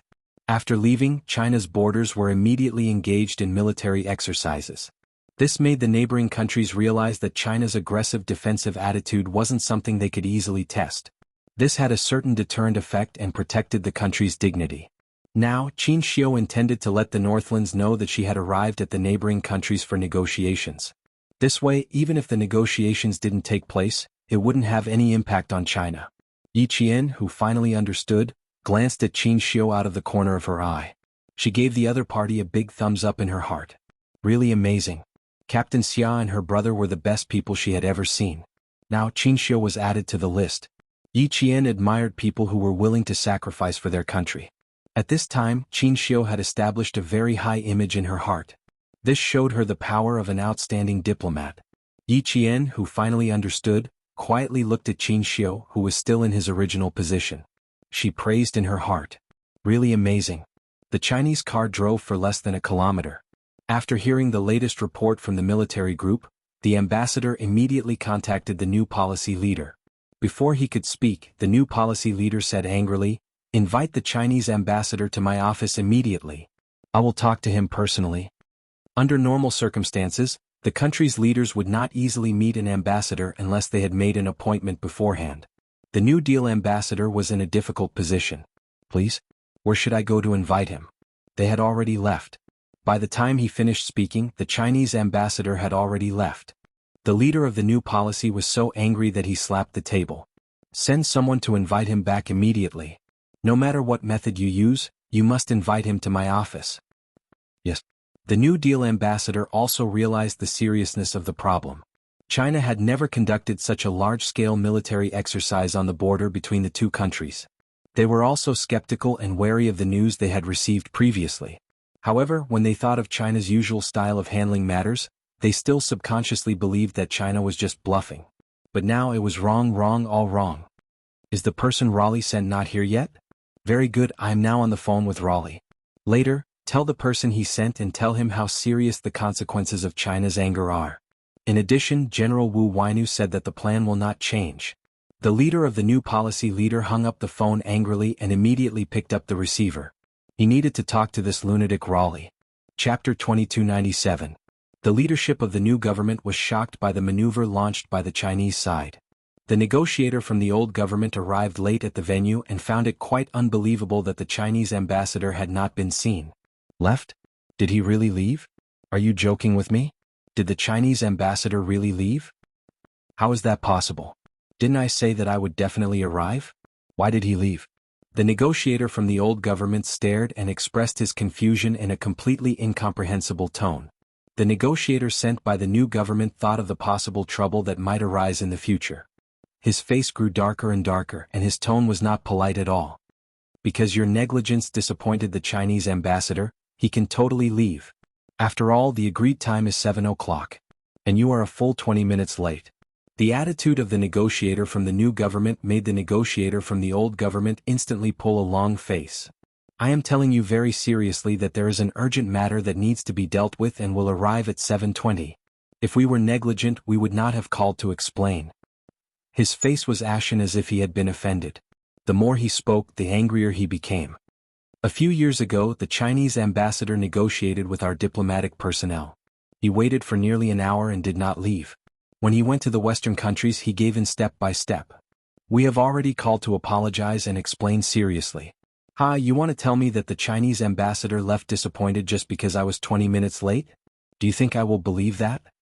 Would a country that had regressed diplomatically leave because of a negotiation that could solve all problems with a nod of the head? His words were full of contempt for the Chinese side, and there was an inexplicable arrogance in them. He was also full of contempt for the negotiator from the new government. Such a contemptuous attitude made the negotiator from the new government furious. You mean that we deliberately let the Chinese ambassador leave and deliberately let the Chinese side have a prejudice against you? Even we don't believe your explanation. Do you think the Chinese ambassador will believe it? Last night, the Chinese ambassador clearly told the deputy commander of the 2nd Special Zone that he would only wait until 7 o'clock. If the negotiator from either side did not appear at 7 o'clock, he would leave immediately. Just now, the new government contacted Commander Ruilala and asked Commander Ruilala if you remembered the wrong time for your late arrival. The two sides were already at odds with each other. Now that Qin Xiu was not present, the last fig leaf was directly removed, leaving only the tit for tat. The negotiators of the new policy received instructions from above. Their words were sharp, and they mercilessly criticized the old regime. A negotiation that was supposed to win and could make the Chinese side temporarily give in has failed because of your broken promise. Please go back and tell Commander Ruirala that this war will not end for the time being. We have no way to reach a common agreement. The negotiator from the National Alliance calmly looked at the conflict between the new and old governments. When both sides stopped, he said coldly, "You two should go back as soon as possible. Once the Northland Armed Forces counterattack, it will not be a matter that can be solved by a war of words. Once the Northlands learn about this, do you think you will still have time to blame each other? Is there any meaning to your quarrel?" The negotiator of the old regime stood up. With a hint of haze in his eyes, he snorted softly and left quickly. The Chinese ambassador had actually left. Since that was the case, then don't blame them for being impolite. The negotiator from the old regime quickly contacted Commander Ruilala and reported the situation. Chapter 2298. Just now, Clichin informed me that the Chinese ambassador has left. Very well. Since you think we were rude first, then please invite the ambassador over to our place. An imposing and cold voice came from the other end of the phone. I've already sent people to keep an eye on the Chinese ambassador. When he leaves the New Deal sphere of influence, I'll send troops to invite the Chinese ambassador over for a chat. This meant that they wanted to detain Qin Xiu. Commander Raleigh of the old government was an extremist. He was a hegemonic figure who would rather betray the world than betray him. He wanted to detain Qin Xiu, but he did not know that Qin Xiu, Yi Qian and J5 had already taken precautions against Lingguo after the deputy commander of the 2nd Special Zone left. After getting into the car, V8 drove directly to the city center. The roads in the city center were complicated and there was a lot of traffic. Lingguo was also a big motorcycle country, so there were many motorcycles on the streets. Although the old government started a gunfight, it did not affect the city. It was still very crowded and lively. When the car drove onto a flat road, they realized that there were cars following closely behind them. Pay attention to the back. There are 4 cars following closely. Third intersection down. Split up. Roger. Roger. V8 saw a black car following closely behind them from the rearview mirror. He said to Yi Qian, "Pay attention to the left and right." Qin Xiu, who was sitting on the side of the seat, leaned slightly to look at the situation behind the car through the rearview mirror. His eyes darkened. "Can you see how many groups of people are following us?" "Only one for now," V8 answered. He frowned slightly and asked J5, "Is there a group of people following you?" "The ambassador suspects that there may be several groups of people following us." Qin Xiu said in a low voice, "Tell them that Raleigh of the old government is a person who likes to kill and has a crazy personality. Once the new government, the alliance, and the armed forces of the Northlands attack him at the same time, he may do something even crazier." Now, it was up to the armed forces of the Northlands to figure out the conspiracy between the old and new governments. Once the armed forces of the Northlands retaliated, the new government would definitely take advantage of the situation and turn around to take advantage of the opportunity to wipe out the old government led by Ruilala. In this way, Ruilala might as well go all out and wipe out the Chinese ambassador at the same time. Even before he died, he would make it difficult for the neighboring countries to explain to the Chinese and the international community. Qin Xiu had already planned for the worst-case scenario. He had told the Ministry of Foreign Affairs everything last night after Yi Qian left. If things really came to this, he hoped that he would sacrifice himself and not implicate Yi Qian and the Special Forces soldiers who served the country. The minister was silent for a long time. Finally, he said in a heavy tone, "We are all waiting for you to come back." How dangerous was it? There might be endless danger here. Ruilala's troops were all fierce soldiers, and there were also some residents in the mountains who supported him. Therefore, even if he was forced to step down by the New Deal military group, the troops in his hands did not decrease by much. For example, in the previous rebellion he only sent out a regiment of troops. The loss of a regiment of troops did not affect Ruilala at all. It was like a small demon causing trouble, it did not affect him at all. The only impact was the military support of the national power. J5 and the Snowfield Brigade member codenamed Snow Eagle, who was driving the other car, both answered V8 at the same time. "Please tell the ambassador that no matter how many groups of people they send out, we will leave safely. They would return to their country the same way they came. Not one less." Chapter 2299.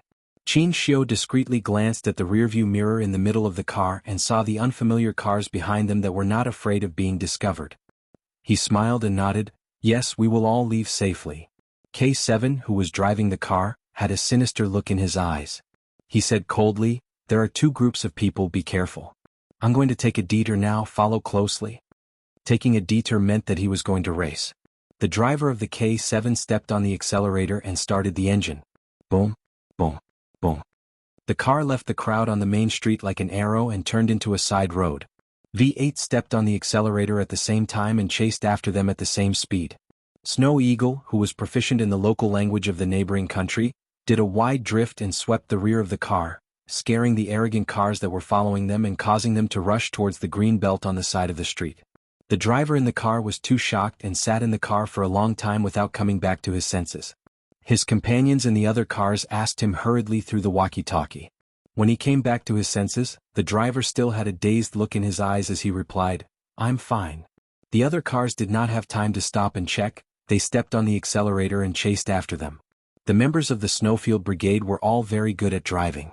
Although the car was driving very fast, it was very stable.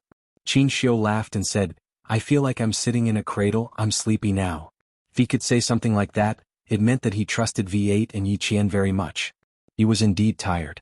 When Yi Qian and the others went to rest in the wee hours of the morning, he had been talking to the head of the Ministry of Foreign Affairs, who was also his mentor, without any rest. In the morning, he had been arguing with the 2 ambassadors from the neighboring country. As he swayed, he really did feel sleepy. He did not mean to say that he wanted to sleep. Yi Qian saw this and laughed, "It's still daytime now, you should rest well. Otherwise, you won't have the energy to sleep at night." This was because they would use the night to meet up with G3 and the others who had completed the assassination mission and then fly back to China. Although Qin Xiu was young, he had also experienced a lot of bloodshed. Hearing this, he nodded. "Okay, I'll sleep for a while." After saying that, he closed his eyes and began to rest for a short while. V8 at the front wanted to whistle. This ambassador there was nothing to say. He was very much to his liking. Soon, J5 and Snow Eagle were able to shake off the 2 waves of vehicles. V8 and K7 were the first to shake off their pursuers and enter the road leading to the other side of the city. Unlike China, which had sky eyes installed in every corner of the city, V8 and K7, who were familiar with the city, avoided the surveillance cameras on the main road and maintained contact with the vehicles behind them, telling their comrades where to go. They needed to reach a safe place on the other side of the city. The sirens of police cars could be heard from the main road, reminding Yi Qian and the others that the government of Lingguo had already notified the police to look for them. It was also indirectly telling everyone that the group of people who had just chased after them were from the new government.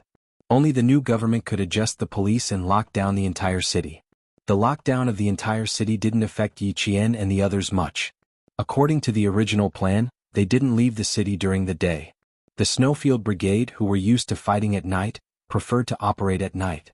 Moreover, there was still no news from G3, so Yi Qian and the others weren't in a hurry to leave. As long as they left the venue and the territory controlled by the new government's army, they had enough power to deal with Lingguo without being discovered. The entire city has been locked down. We'll reach the safe place in about 1.5 hours. Roger, Roger. There are police cars heading out. Be careful, brothers.